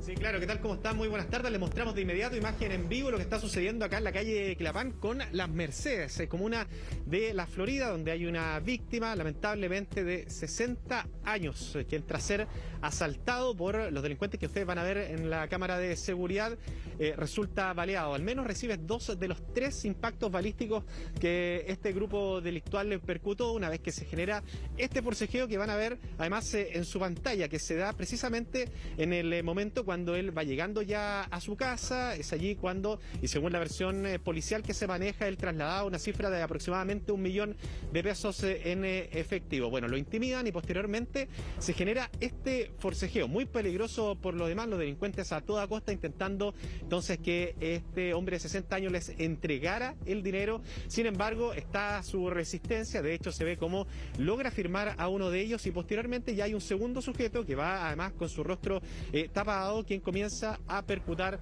los impactos balísticos. Lo hace hacia las piernas de esta víctima luego de unos minutos, y una vez que ya estos delincuentes abordan el vehículo, es que él queda tendido en el pasto, nos habían señalado, en un antejardín, y son los mismos vecinos quienes comienzan a pedir ayuda. De hecho, a través de publicaciones de redes sociales se comenzó a difundir de que necesitaban un doctor o una ambulancia ya de forma inmediata porque él se encontraba herido. Una situación sumamente lamentable. Hasta ahora hay una investigación que está en curso, está personal de Carabineros, pero así también de la Municipalidad de La Florida, quienes le han prestado atención a este vecino. De hecho, las imágenes que ustedes están viendo en su pantalla tienen que ver con una red vecinal instalada por la municipalidad y que lógicamente sirve para ojalá poder individualizar a estos sujetos. Hay un automóvil blanco que es el que van a ver ustedes en su pantalla, que es en el vehículo en que se trasladaba además este hombre de 60 años. Estamos con Jorge Vea, inspector jefe de operaciones de la municipalidad.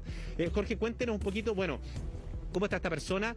¿Qué reporte han recibido ustedes en la atención que le están prestando? Bueno, en este momento el vecino se encuentra en el Hospital La Florida, está siendo atendido por los especialistas del lugar, está nuestra subdirectora de Seguridad Ciudadana encargada ya atendiendo a la familia.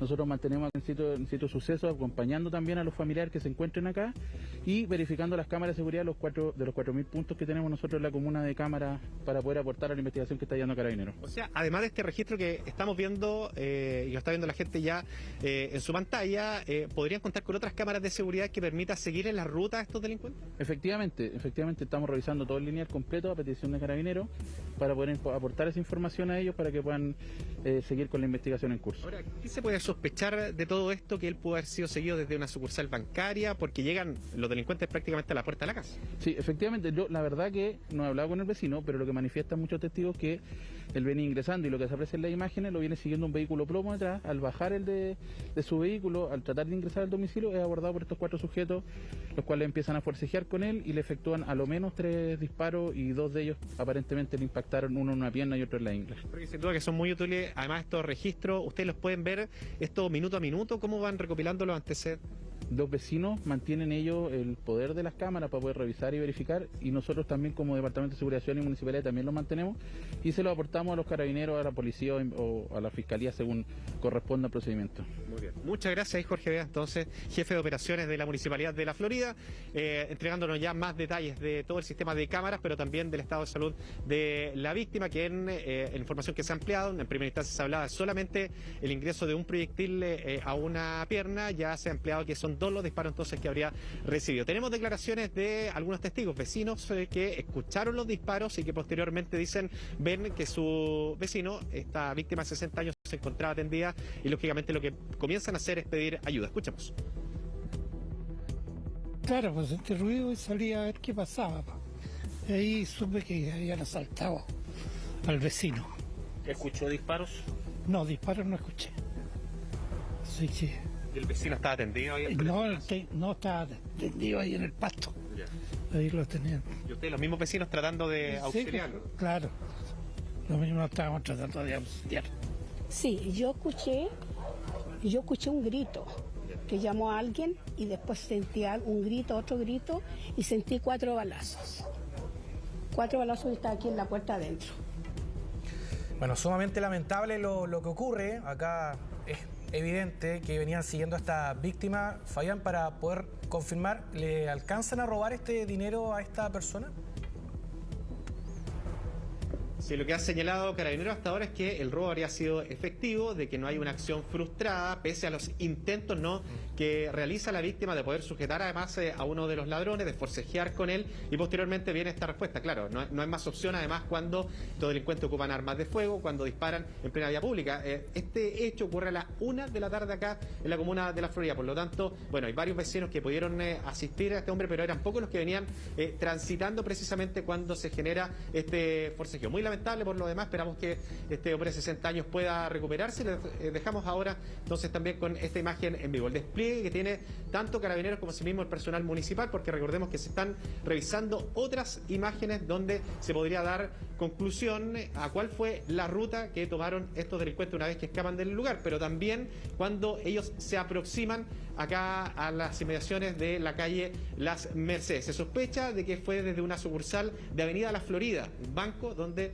entonces comienza este seguimiento a este hombre de 60 años y posteriormente ya llegan acá. Una mecánica delictual que se ha venido repitiendo, que es precisamente interceptar justamente a las víctimas cuando ya van llegando a sus domicilios. Sí, lo más importante acá, Fabián, que ojalá pueda evolucionar de forma positiva esta persona que fue baleada en 2 oportunidades, un robo que ha sido concretado, así que vamos a quedar ahí también muy pendientes de lo que ocurra con esta investigación y si es que se logra dar con la ubicación de estos sujetos. Que tengas buenas tardes. Bien, y acá se da lamentablemente lo mismo que comentábamos hace algún momento con el caso de esta mujer que fue víctima de este delito, la estaban tirando con la cartera. Una vez se entiende, entiende que cuestan las cosas, pero nada vale más que una vida. Claro, esa resistencia puede costar muy caro. Vamos a irnos a la pausa, tenemos 20,5 grados frío, la verdad es que fue drástico el cambio, 23 la máxima que se espera para el día de hoy.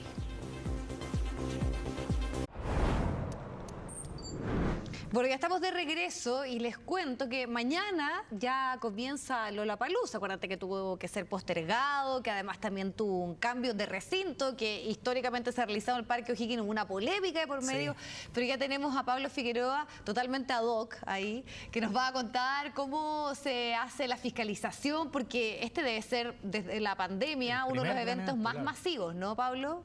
Buenas tardes. Así es, buenas tardes. Quiero decir primero que las gafas son por protección porque en este momento se está trabajando a toda máquina. Hay mucho polvo en suspensión. Está bien, está bien. Quiero dejar en claro. Miren, si esto fuera el Parque O'Higgins, lo que está a mi espalda sería el escenario principal. Claro. Si nos remontamos a 2019, cuando se acabó el festival de la última versión, a mi espalda tocaría Arctic Monkeys y hacia la izquierda, si César Carrasco nos muestra un poco más allá, ese sería el escenario donde se presentó San Vincent, por decir. Son los dos escenarios principales. Lo primero que hay que decir para la gente que viene mañana, el gran cambio de este Lollapalooza, este cambio de recinto, no hay nada, pero nada de cemento. Para considerarlo, porque era una de las cosas que molestaba un poco en el Parque O'Higgins, el cemento, el calor, cuánta gente se perdió shows importantes a las 5, 4 de la tarde porque era insoportable estar al sol y con el cemento ahí. Bueno, se dice que mañana van a ser 28 grados, temperatura muy parecida a la que hay ahora. Recomendaciones, traiga mucha ropa porque lo más probable, como usted está viendo, eso es pasto artificial. La gente de Lollapalooza dijo que se hizo para que no se levantara el polvo, pero es muy probable porque se van a venir 75.000 personas por día, que el viernes en la noche, después de Foo Fighters, este pasto sea historia. Parte de las consideraciones y consideraciones también que se tomaron hoy día durante el mediodía cuando vinieron autoridades para hacer las últimas revisiones para un festival que se sabía que se iba a ir. El intendente de la región metropolitana, el subsecretario de Energía, entre otras autoridades vinieron a hacer los últimos chequeos porque a menos de 24 horas de que se celebre el 10º aniversario de Lollapalooza Chile fueran visitadas las instalaciones. ¿Qué dijeron las autoridades? Lo pasamos a ver a continuación. Uno puede exigir que las cosas se hagan bien, pero eso no significa prohibirlas. Creo que la Municipalidad de Cerrillo, el Parque Metropolitano y todas las autoridades que hemos trabajado en la organización de este evento, por supuesto también la entidad organizadora, hemos demostrado que se pueden hacer las cosas bien en Santiago y que eso le hace bien a la ciudad. Este es un evento masivo que reactiva una industria que ha estado de verdad paralizada por casi 3 años. El último Lollapalooza fue el 2019. Y recién con este evento estamos reinaugurando una temporada de recitales, de eventos musicales para una industria que estaba en el suelo. Este evento cuenta con un sistema de generación que es propio, por lo tanto no afecta a la red eléctrica del sector ni de los vecinos. Hay prácticamente casi 10 megawatts disponibles para los 8 escenarios en total que tiene este evento y por tanto las redes eléctricas como cada una de las instalaciones han sido verificadas en el diseño, en el proyecto y ahora en la materialización de estos proyectos en la instalación final. Ahí escuchamos a las autoridades y la imagen ahora, mira, eso es General Velázquez, porque una de las dudas que había, muchachos, con este Lollapalooza, cómo llegar, los accesos, para ver 3 accesos. Se nos dijo hoy día que por General Velázquez, para la gente que mañana venga, siga las banderas, se va a cerrar la calle, caminando desde ahí, desde la salida de General Velázquez al Metro Cerrillo no son más de 5 minutos. Otro dato a considerar, la locomoción, van a haber locomoción reforzada hasta la 1 de la mañana y lo más fácil es irse en metro. Se dice que el show que va a terminar más tarde va a ser el del día viernes, el de Foo Fighters, que ojo, van a haber sorpresas, porque para la gente que está viendo el cartel se cayó James Addiction, van a haber sorpresas mañana en el show de Foo Fighters, que termina cerca de las 11 de la noche, el metro va a funcionar hasta las 12. Para otra de las dudas, ¿qué va a recomendar? Bueno, traer ropa, hacerse la idea de que el cambio de temperatura, si es como hoy, ahora está bastante helado, no va a haber tanto polvo como ahora, porque como decíamos, ahora hay mucho vehículo andando, y lo que hay que destacar, estamos en la prueba de sonido, los escenarios suenan mucho mejor que en el Parque O'Higgins debido a que la superficie es plana. Eso es bastante a considerar. Bueno, pero para ver también qué dice la alcaldesa, la dueña de casa, qué dice la alcaldesa de Cerrillo de, bueno, recibir al que va a ser el primer evento que va a dar el vamos, si es que todo sale bien, dará el vamos a una temporada de conciertos que considera desde Metallica, Kiss, Dua Lipa, un año bien movido, pero todo parte acá. Este día de mañana, ¿qué dijo la alcaldesa de Cerrillo? Bueno, lo pasamos a ver a continuación. Bueno, en el municipio ha sido un aprendizaje porque, como decía, en Cerrillo nunca hemos tenido esta magnitud de eventos masivos, hemos tenido que conformar una mesa de eventos masivos, al igual como la conformó el gobernador, porque Cerrillo no solamente tiene este festival, sino que vienen otros festivales durante el año. Esto es algo que lo autoriza, no son terrenos municipales, por lo tanto no somos nosotros quienes decidimos si se autorizan o no, pero sí necesitamos estar muy vigilantes para que se cumplan todas las normas y esto de seguridad de los vecinos. Bueno, ahí escuchamos a la alcaldesa de Cerrillos. Hay que decir que el espacio también es más grande, son 50 hectáreas de la que tiene el Parque Bicentenario, de las cuales se ocuparán 40. No está el Movistar Arena, pero hay un escenario más. Son cerca de 100 artistas, los shows comienzan a las 12, el llamado es a que lleguen antes de las 12, los accesos se dice, mañana lo veremos en terreno que van a ser más expeditos, es el llamado. Bueno, también la gente que ha venido a Lollapalooza sabe cuál es el gran problema que es, los baños. Pasó el gran bochorno, quizás el más recordado, fue cuando tocó Metallica, que hubo largas filas en los baños. Ahora la cuestión es diferente, hay una pandemia, hay autoayuda, y lo más importante, lo que han dicho los organizadores, que este evento, si todo sale bien, si el lunes no estamos hablando de una gran ola de contagios, para dar el vamos a que en abril haya más conciertos en el Estadio Nacional, entonces el llamado es el autocuidado. Se dice que hay más baños, hay más espacio, de hecho lo que estamos haciendo ahora, yo en este móvil no se debe hacer, se debe estar con mascarilla, pues es más importante porque de este evento depende que se hagan los que siguen la temporada de conciertos. Pero bueno, pasemos a escuchar a los organizadores de este Lollapalooza, a Sebastián de la Barra, el organizador de este evento que celebra su 10º aniversario. Efectivamente se exigió o se exige que las personas precarguen su pase de movilidad para hacer más expedito el acceso durante los 3 días del festival. Así que, como varios comentaban recién, el pase de movilidad es una exigencia para poder ingresar este año a Lollapalooza. El uso de mascarillas es obligatorio. Justamente nosotros nos regimos por todas las restricciones que el Ministerio de Salud exija en un evento masivo, en un espacio público, y este no deja de ser una excepción. Así que efectivamente hay una exigencia. Bueno, muchachos, nos despedimos con la imagen en directo. Este escenario que mañana dará el vamos a esta celebración del 10º aniversario de Lollapalooza, que esta vez estará, claro, en la comuna de Cerrillos. Sí, por lo que tú dices, de este evento, lo que ocurre acá depende un poco la proyección en torno a todos los espectáculos que vienen, a una industria que ha estado en el suelo. Hay una petición súper justa y necesaria como es aumentar los aforos de los teatros a un 100%, así que importante, pase movilidad, mascarilla y 28 grados les adelanto desde ya mañana para quienes estén disfrutando de Lollapalooza. Gracias, Pablo, nos vemos. Lo bueno además que va a ser al aire libre. Sí. Vamos a seguir aclarando dudas. Eduardo Sáez está acá listo. ¿Qué tal? Frío hoy día, pero cambia mañana drásticamente. Está saliendo el sol, ¿o no? Sí, está saliendo el sol. ¿Cómo están, chiquillos? ¿Qué tal? A ver, tuvimos nubosidad matinal, la nubosidad asociada a la vacua costera, tenemos nubosidad parcial durante la tarde. El tema es que todo esto se confabula para que la máxima, no sé si decirle frío, porque de verdad afuera está medianamente agradable. Hay 21 grados afuera, si de verdad tampoco está helado, no ha llegado el invierno. Fresco. Está fresco, si para qué andamos con cosas.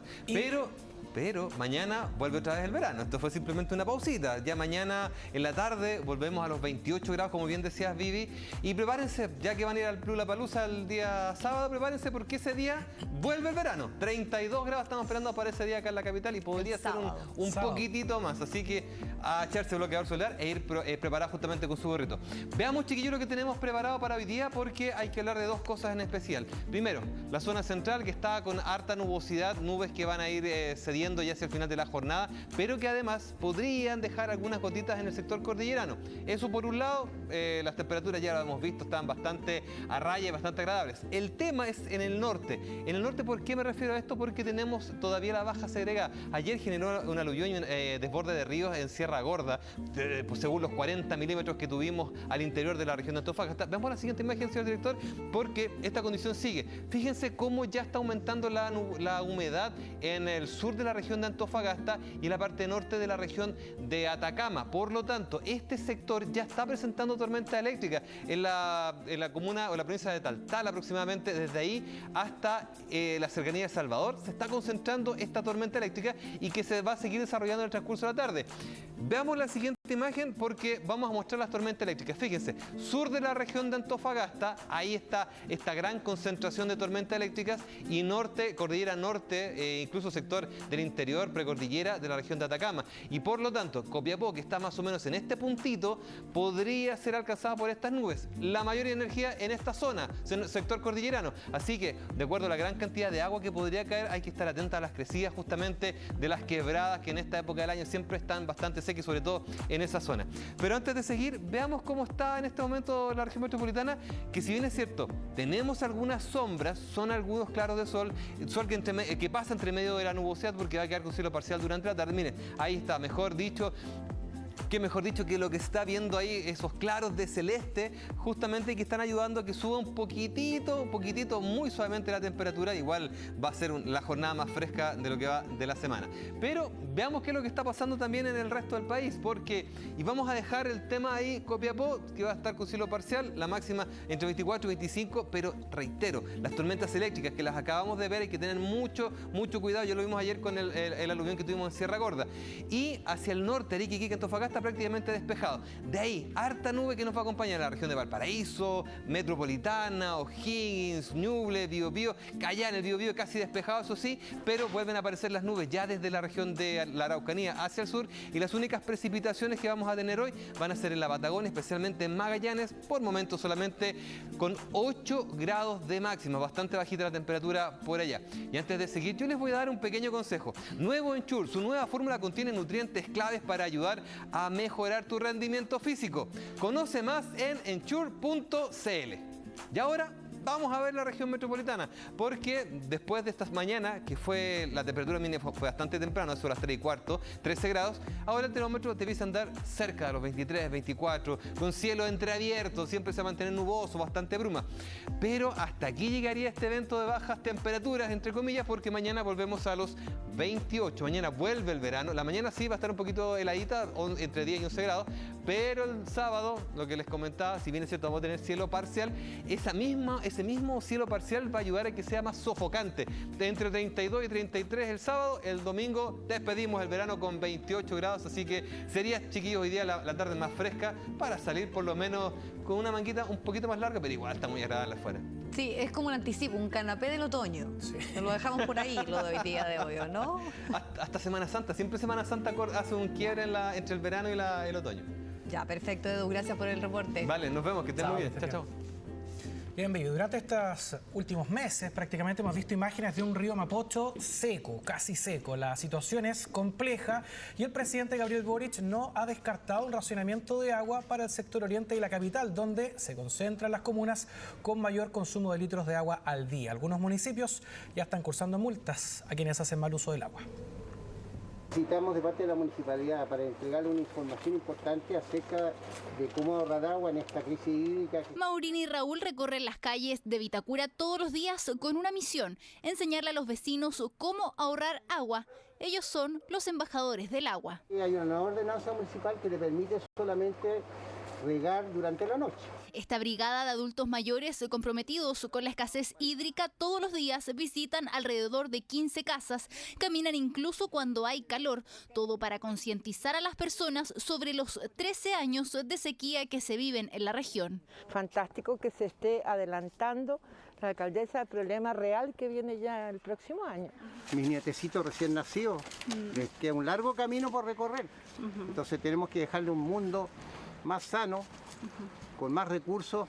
Producto de la sequía, hoy podemos ver lo que era el fondo del río Mapocho. Según el presidente Gabriel Boric, queda agua suficiente para abastecer a la región hasta mediados del segundo semestre de este año, lo que podría traer consigo un racionamiento del agua. Los ojos están puestos aquí, en el sector oriente.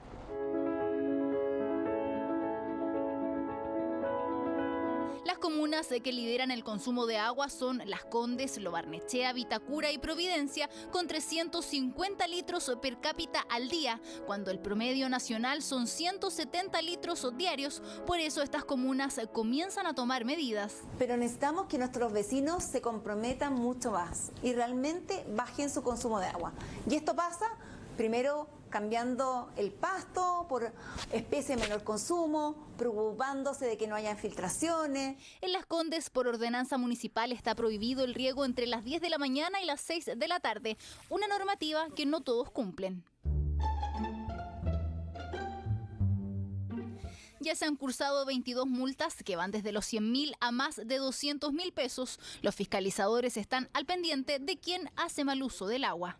Si se sorprende a una persona, se le indica y se le cursa la infracción a juzgado de policía local por dicha falta. A nosotros nos encantaría no tener que cursar partes y que efectivamente nuestros indicadores fuesen que no hay multas cursadas, porque eso hablaría de una conciencia que ya se ha interiorizado y que la gente está utilizando muy bien el recurso hídrico. En los últimos años hemos visto cómo la disponibilidad de agua se reduce por la falta de precipitaciones y al mismo tiempo el consumo de esta crece, lo que produce estrés hídrico. Dado que lo más probable es que durante las próximas 3 décadas continuemos perdiendo precipitaciones en la zona centro y centro-sur del país, para sobrellevar las consecuencias de esta caída en las lluvias, vamos a tener que tomar una serie de medidas de adaptación. Ante esto, el presidente Gabriel Boric no descartó el racionamiento de agua para la región metropolitana, donde dijo existe un problema particular en el sector oriente. Aguas Andinas dice que en el corto plazo no hay riesgo para la región, pero sí una situación sensible producto de los bajos caudales del río Maipo y Mapocho.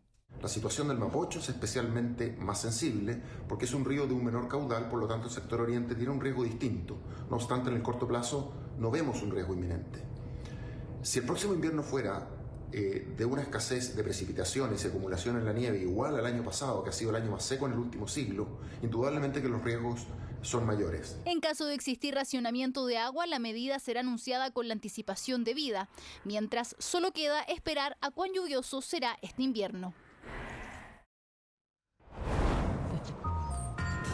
Ya estamos de regreso de la pausa. Carlos Grech, vamos a revisar temas internacionales, no concentrados en Ucrania, como lo hacíamos recién, sino con lo que pasó con el terremoto en Japón. Sí, se actualiza la cifra de fallecidos. 4 personas finalmente murieron. Ahí están las imágenes. Esos destellos que ustedes ven ahí en el cielo, muchas veces se interpretan como que fuesen cables de electricidad que chocan. No siempre es eso.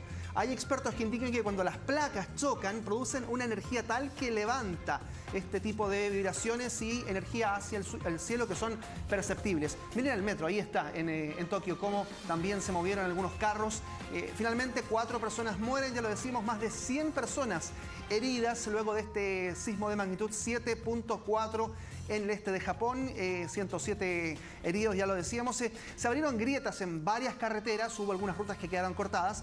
Hubo más de 40.000 personas en Tokio, en Fukushima y en otras ciudades que quedaron sin luz hasta altas horas de la noche en ese país. Un tren también descarriló, pero afortunadamente no hubo víctimas, quedaron todas al interior del tren y finalmente pudieron evacuar en medio de esta emergencia. Las autoridades del país ya habían cancelado ayer las alertas por riesgo de tsunami, se levantaron apenas ocurrió este sismo cerca de alta mar y claro, lo que ocurrió finalmente es que se registraron olas de 30 centímetros, no mucho más, pasadas las 11 de la noche, hora local, 11 de la mañana en Chile. Así es que finalmente este movimiento de 60 kilómetros de profundidad dejó ese saldo. 4 personas muertas, hay algunos daños importantes en algunos edificios, todavía esto está en plena evaluación.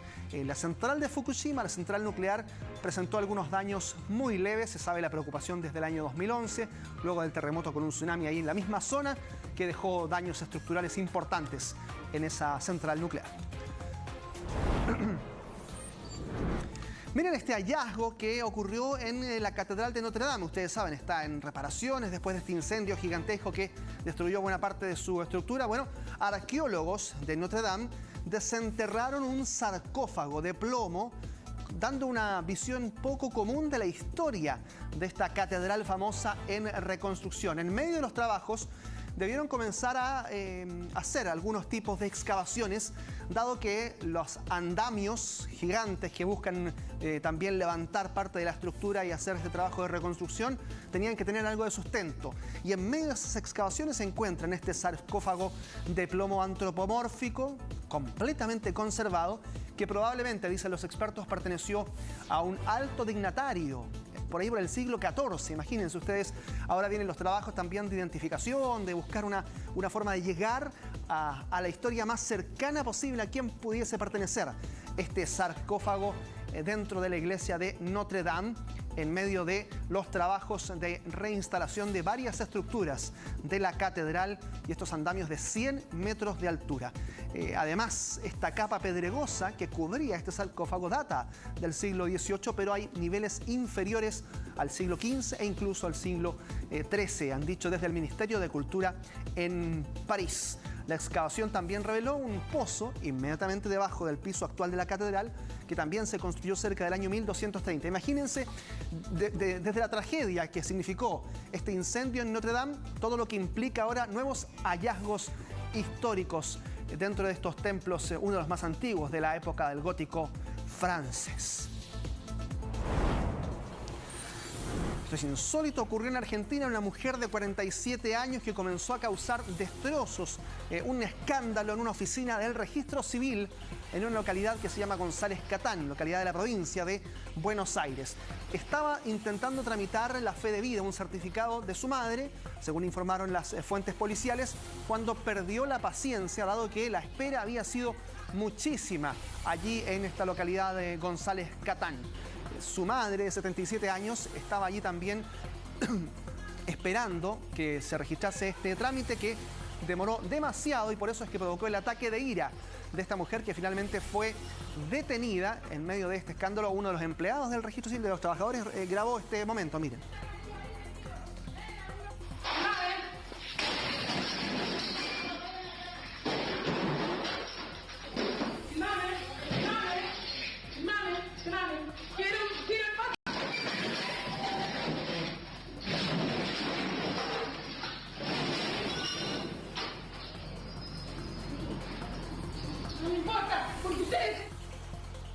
Oye, todos hemos perdido la paciencia haciendo trámites, sí, pero esto ya escaló, me hizo acordar de Relatos Salvajes. Claro, ¿sí o no? Todos recuerdan esa película. Hemos querido hacerlo, pero no lo hacemos. Claro, entonces terminó detenida más encima porque estaba enojada. Y era solamente por la demora. La burocracia. La burocracia, decía ella, usaba esa palabra. Graben, le decía, porque obviamente se dio cuenta que había alguien con un teléfono registrando este momento. Pero claramente fue un arranque al más puro estilo, justamente, de Relatos Salvajes. Va a haber un hashtag, si conocemos el nombre de ella, todos somos, porque los argentinos además también suelen tener estas cosas, ¿no? De que fue identificada como Lorena del Carmen, así que ahí está. Todos somos Lorena del Carmen. ¿Lorena del Carmen? Lorena del Carmen, de 47 años. Y acá además la burocracia es que sumarle a veces se cayó el sistema. Sí, también. Puede pasar. Bueno, es lamentable también que ocurran este tipo de cosas. Los trabajadores de la oficina tampoco tienen la culpa, probablemente. No, sin duda. No siempre. Y no pasó más allá de destruir muchas cosas. No se vieron ellos tampoco agredidos. No. Por eso lo estamos mostrando y un poco también tomándolo con... Sí. Pero da vuelta con mayor relajo, ¿no? Empuja el mesón ahí. Sí, no, sí, estaba indignada. De que estaba enojada, Quería romperlo todo, claro. Ya no. Y obviamente no obtuvo el certificado que estaba buscando tampoco. Vamos a una celebración que viene desde Irlanda, pero que ya es mundialmente conocida, el Día de San Patricio. Don Patricio Angulo está también interesado, por supuesto, en que se vean estas imágenes, porque en los últimos 2 años, nos saludamos a Feliz Santo, feliz onomástico, Patricio Angulo. Bueno, en los últimos 2 años no habían podido haber celebraciones como esta que usted está viendo en las calles de Dublín, el día de el patrono de Irlanda, un misionero irlandés que vivió entre los siglos 4 y 5 y que introdujo el catolicismo a Irlanda, un mundo obviamente anglosajón, anglicano en este caso en la religión, y que bueno, también tiene a San Patricio como uno de sus grandes símbolos. Ahí están los desfiles con carros alegóricos. Claro, Patricio, tú me decías, el COVID había impedido que esto se hiciera otros años. Sí, hace ya 2 años que no se podía realizar esta festividad, esta celebración, toda una tradición en Irlanda. Incluso, bueno, hoy día es el día de San Patricio, pero estas celebraciones van a continuar durante el fin de semana. Sí, y además uno pone San Patricio y te aparece, bueno, estas imágenes verdes, pero además cerveza, porque también, digámoslo, es una instancia donde muchos aprovechan de pasarlo bien y tomar harta cerveza. De muy buena calidad, San Patricio. La irlandesa. También hubo festejos, ahí ustedes ven, en Reino Unido, el duque y la duquesa de Cambridge, ¿no? También asistieron a un desfile de la Guardia Irlandesa en Hampshire para conmemorar este día. Ahí está Kate y William, herederos a la corona, en medio de los festejos del Día de San Patricio. Patricio Angulo. Bueno. Y vamos a cerrar con esto, que tiene que ver con Ucrania también, para volver a esto que nos ha, por supuesto, conmovido durante varios días, 21 días. Pero otra mirada. De los 3 millones de refugiados que hay en Ucrania, se estima que 1,5 millones son niños. Hemos visto imágenes conmovedoras y muy lamentables de niños que cruzan la frontera en medio de la desesperación, de no entender mucho, y así es como una ONG decidió llevarles alegría a ellos ni bien traspasan la frontera ucraniana rumbo a Polonia y otros países de Europa. Son payasos que les dan la más bienvenida a los niños. Hubo un periodista que recogió en un video este recibimiento, Andrew Kimmel, y lo publicó en las redes sociales para que ustedes también puedan ver cómo hay personas, voluntarios que deciden aplacar el sufrimiento de estas millones de personas desplazadas producto de la guerra. Bueno, son niños a los que se les ha arrebatado la infancia, que tienen que dejar a sus padres, y hemos conocido tantas historias tristes que esto nos da un poco de esperanza respecto a la posibilidad de rehacer su vida. Vimos también a otros niños que llegaban a un colegio y los aplaudían en Italia, así que también nos da un poco de fe que ojalá este conflicto prontamente pueda ya terminar y esos niños puedan volver a ser niños, que finalmente es lo que no ocurre por estos días. Exactamente, lo más importante también, ojalá muy pronto puedan resarcirse las heridas. Chao, Carlos, que estés muy bien. Gracias, Carlos. Buenas tardes. Bien, vamos a cambiar de información. Vamos con Pedro Garrido, quien nos va a contar de unos trabajos que se están realizando en Viña del Mar para reparar una matriz de agua. Se provocó una rotura de un ducto, hay una filtración de un líquido. Se está investigando si es que hay una eventual filtración de petróleo. Buenas tardes.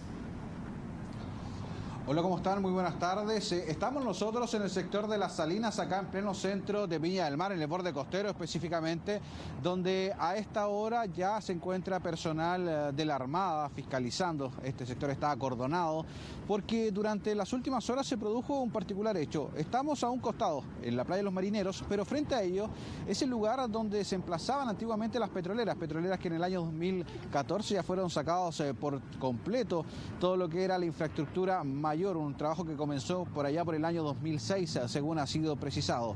Bueno, durante las últimas semanas también se han provocado algunas roturas de matrices de agua potable y de alcantarillados pertenecientes a la empresa sanitaria Vale en calle 19 Norte, y este fin de semana se produjo una nueva rotura.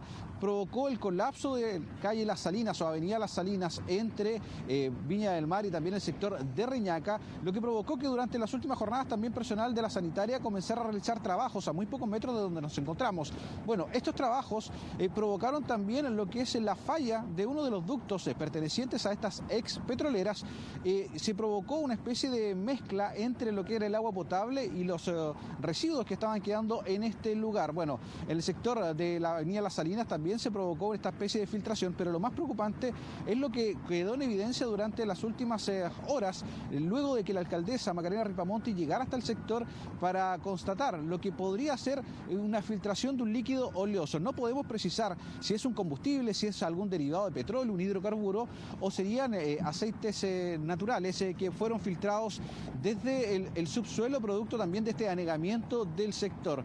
Conversamos con la alcaldesa Macarena Ripamonti, quien entregaba detalles respecto de eventuales investigaciones y cuál va a ser el futuro de este lugar. La concurrencia de delitos medioambientales no puede ser algo baladí, algo que pase por nuestras narices y que nadie haga nada. Yo creo que al respecto el municipio lo ha dicho fuerte, claro y sin fisuras. Vamos a querellarnos contra quienes resulten responsables de destruir el detrimento de ecosistemas y, por supuesto, es lo más importante que hoy día tiene que ponerse encima de la mesa, que Diputado, es gente. el riesgo para la vida de las personas. Ya. En medio de una ciudad turística, en playas, a metros de juegos de niños, de animales de compañía, donde pasean personas todos los días. Esto es inaceptable y no puede suceder más, no puede existir más impunidad.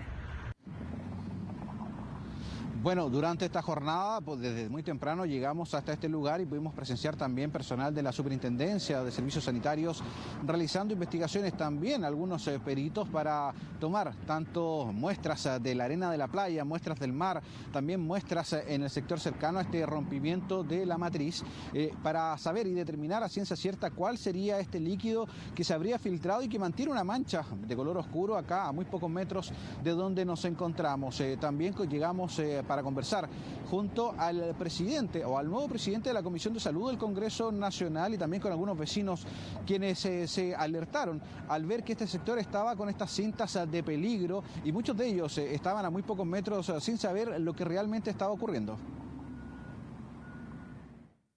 Quiero manifestar mi tremenda preocupación e indignación por esta situación de un lugar donde los viñamarinos y viñamarinas diariamente concurren a pasear, a hacer sus actividades en su diario vivir, y que voy a tomar carta en el asunto. Vamos a oficiar a la Seremi de Medio Ambiente y al Ministerio de Medio Ambiente para que se haga presente y tome las muestras necesarias para descubrir la real magnitud del daño ambiental en el sector de las salinas, porque esto afecta la calidad de vida de los viñamarinos. Malo, o sea, una lata que esté contaminada la playa, si toda la ocupamos. Igual es peligroso para la gente, imagínense gente con niños y aparece esto, igual es como, no sé. Encuentro que es muy peligroso saber esto y gente que viene de afuera, que no sabe realmente lo que pasa, esté por aquí tranquilamente. Sobre todo pensando que es zona turística, claro. Y ahora estamos bastante preocupados por lo que está ocurriendo, ya que habían personas aquí, habían niños, habían turistas, todos paseándose, mientras existían las emanaciones de hidrocarburos, petróleo o lo que sea que haya emanado del sector. Bueno, en lo concreto, dentro de las próximas jornadas se van a realizar una serie de estudios. Recordemos, estaban tomando muestras el día de hoy, personal de la Armada también realizó lo que es la fiscalización, está acordonado, hay presencia tanto del municipio de seguridad humana, como se denomina ahora seguridad ciudadana en Viña del Mar, también personal de la Armada, de la Gobernación Marítima y la Capitanía de Puerto, acá en el borde costero para resguardar esta zona, teniendo en cuenta que mientras no se determine cuál es el producto que ha sido filtrado a la arena de la playa de los Marineros, hay una serie de situaciones que tienen que ser investigadas. De igual forma, recordemos que en este lugar existe un proyecto inmobiliario que está siendo analizado para su construcción, e independiente de esto, pese a que también grupos ambientalistas quieren este sector como un parque urbano, de igual forma habría que limpiar todo este lugar antes de pensar en un parque o también en una construcción inmobiliaria. Sí, por lo tanto también la investigación respecto a qué fue lo que efectivamente ocurrió. Muchísimas gracias, Pedro. Chao, Pedro, buenas tardes. Mira, Vivi, los quiero invitar a revisar a continuación un video. Esto ocurre al interior del Hospital San José, el traslado de un paciente. Ahí ustedes lo ven, un hombre de 89 años. Lo están trasladando y en ese momento a estos profesionales, estos trabajadores, se les cae lamentablemente esta persona que estaba siendo trasladada, y hago hincapié en que además es una persona de 89 años. ¿Se estaba recuperando? Se estaba recuperando, lo habían dado de alta, de acuerdo a la información que se nos ha proporcionado, lo habían dado de alta luego de haber permanecido internado en este hospital. Él había padecido de neumonía, incluso también tuvo COVID-19, y era el momento en que estaba siendo trasladado ya a su casa en la comuna de Independencia cuando ocurre esta situación muy lamentable para él. Y preocupante, preocupante por su edad y además por la forma en que estaba siendo trasladado, porque acá prácticamente él seguramente cae con su rostro. De hecho, lo que están denunciando los hijos, lo que dicen es que él queda con lesiones en su cara, un golpe en su nariz. Y bueno, ¿qué es lo que acá dice de parte del hospital? Aparentemente dice que serían lesiones de menor gravedad o menor consideración. Vamos a escuchar esas declaraciones precisamente de los familiares y también la explicación que se da de parte de las autoridades en torno a lo ocurrido. Y me impactó el poco movimiento que hubo entre las personas involucradas. ¿A qué me refiero? Que no veo reacción de las personas. En este caso eran 3 personas que venían del hospital. Y fue una reacción tardía, muy fuerte, porque, no sé, pensé en mi papá, pensé en mucha gente de escasos recursos que llega al Hospital San José, y no quiero estigmatizar un hospital, porque hay gente buena también dentro de los hospitales, pero la gente que no tiene una voz como nosotros, que somos los hijos, pasa, eso queda, y no creo que no les haya pasado antes. Esta situación de haberla vivido más de alguna persona. Y lo que más me da pudor, me da rabia, me da indignación, ¿cómo no lo amarraron? Yo pienso que tuvo una falencia de lo que es el movimiento de la camilla. Habían 2 personas, una era adulta y la otra era un joven. No hay un expertise en lo que subieron, ¿entendí? Y pasó lo que pasó, pues, mi papá se les cayó y se rompió su cabeza, se quebró, no sé, se quebró la nariz, pero se rompió la nariz acá, se rompió acá los 2 codos. Y es como eso, ¿cachai? Me tiré al suelo, o sea, si tú voy a tu padre, cayó de 1,5 metros. ¿Cachai? Cayó de 1,5 metros. Si tú veías el video, cayó de 1,5 metros y se rompe la cabeza y la sangre. ¿Me entendí, no? Y a mí son cosas que te dan rabia, porque, no sé, pues, un caballero pesca el teléfono y dice, llamándote a ambulancia. Y yo pesado, ¿cachai? Empecé, le dije, oye, pero para, y lo traté mal, ¿para qué estamos con cosas?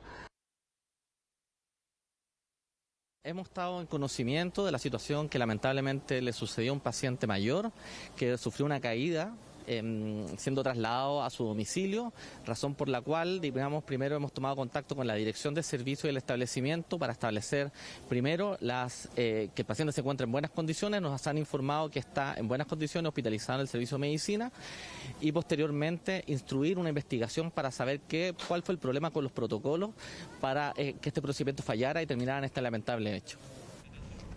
Una situación, Vivi, que no debió haber ocurrido, que llama, y también lo que dicen los hijos de este paciente, que se deben reforzar los protocolos, tener mucho cuidado en el manejo de los pacientes. Así es, así que ahí está la explicación de las autoridades y la preocupación de una familia en torno a esta caída.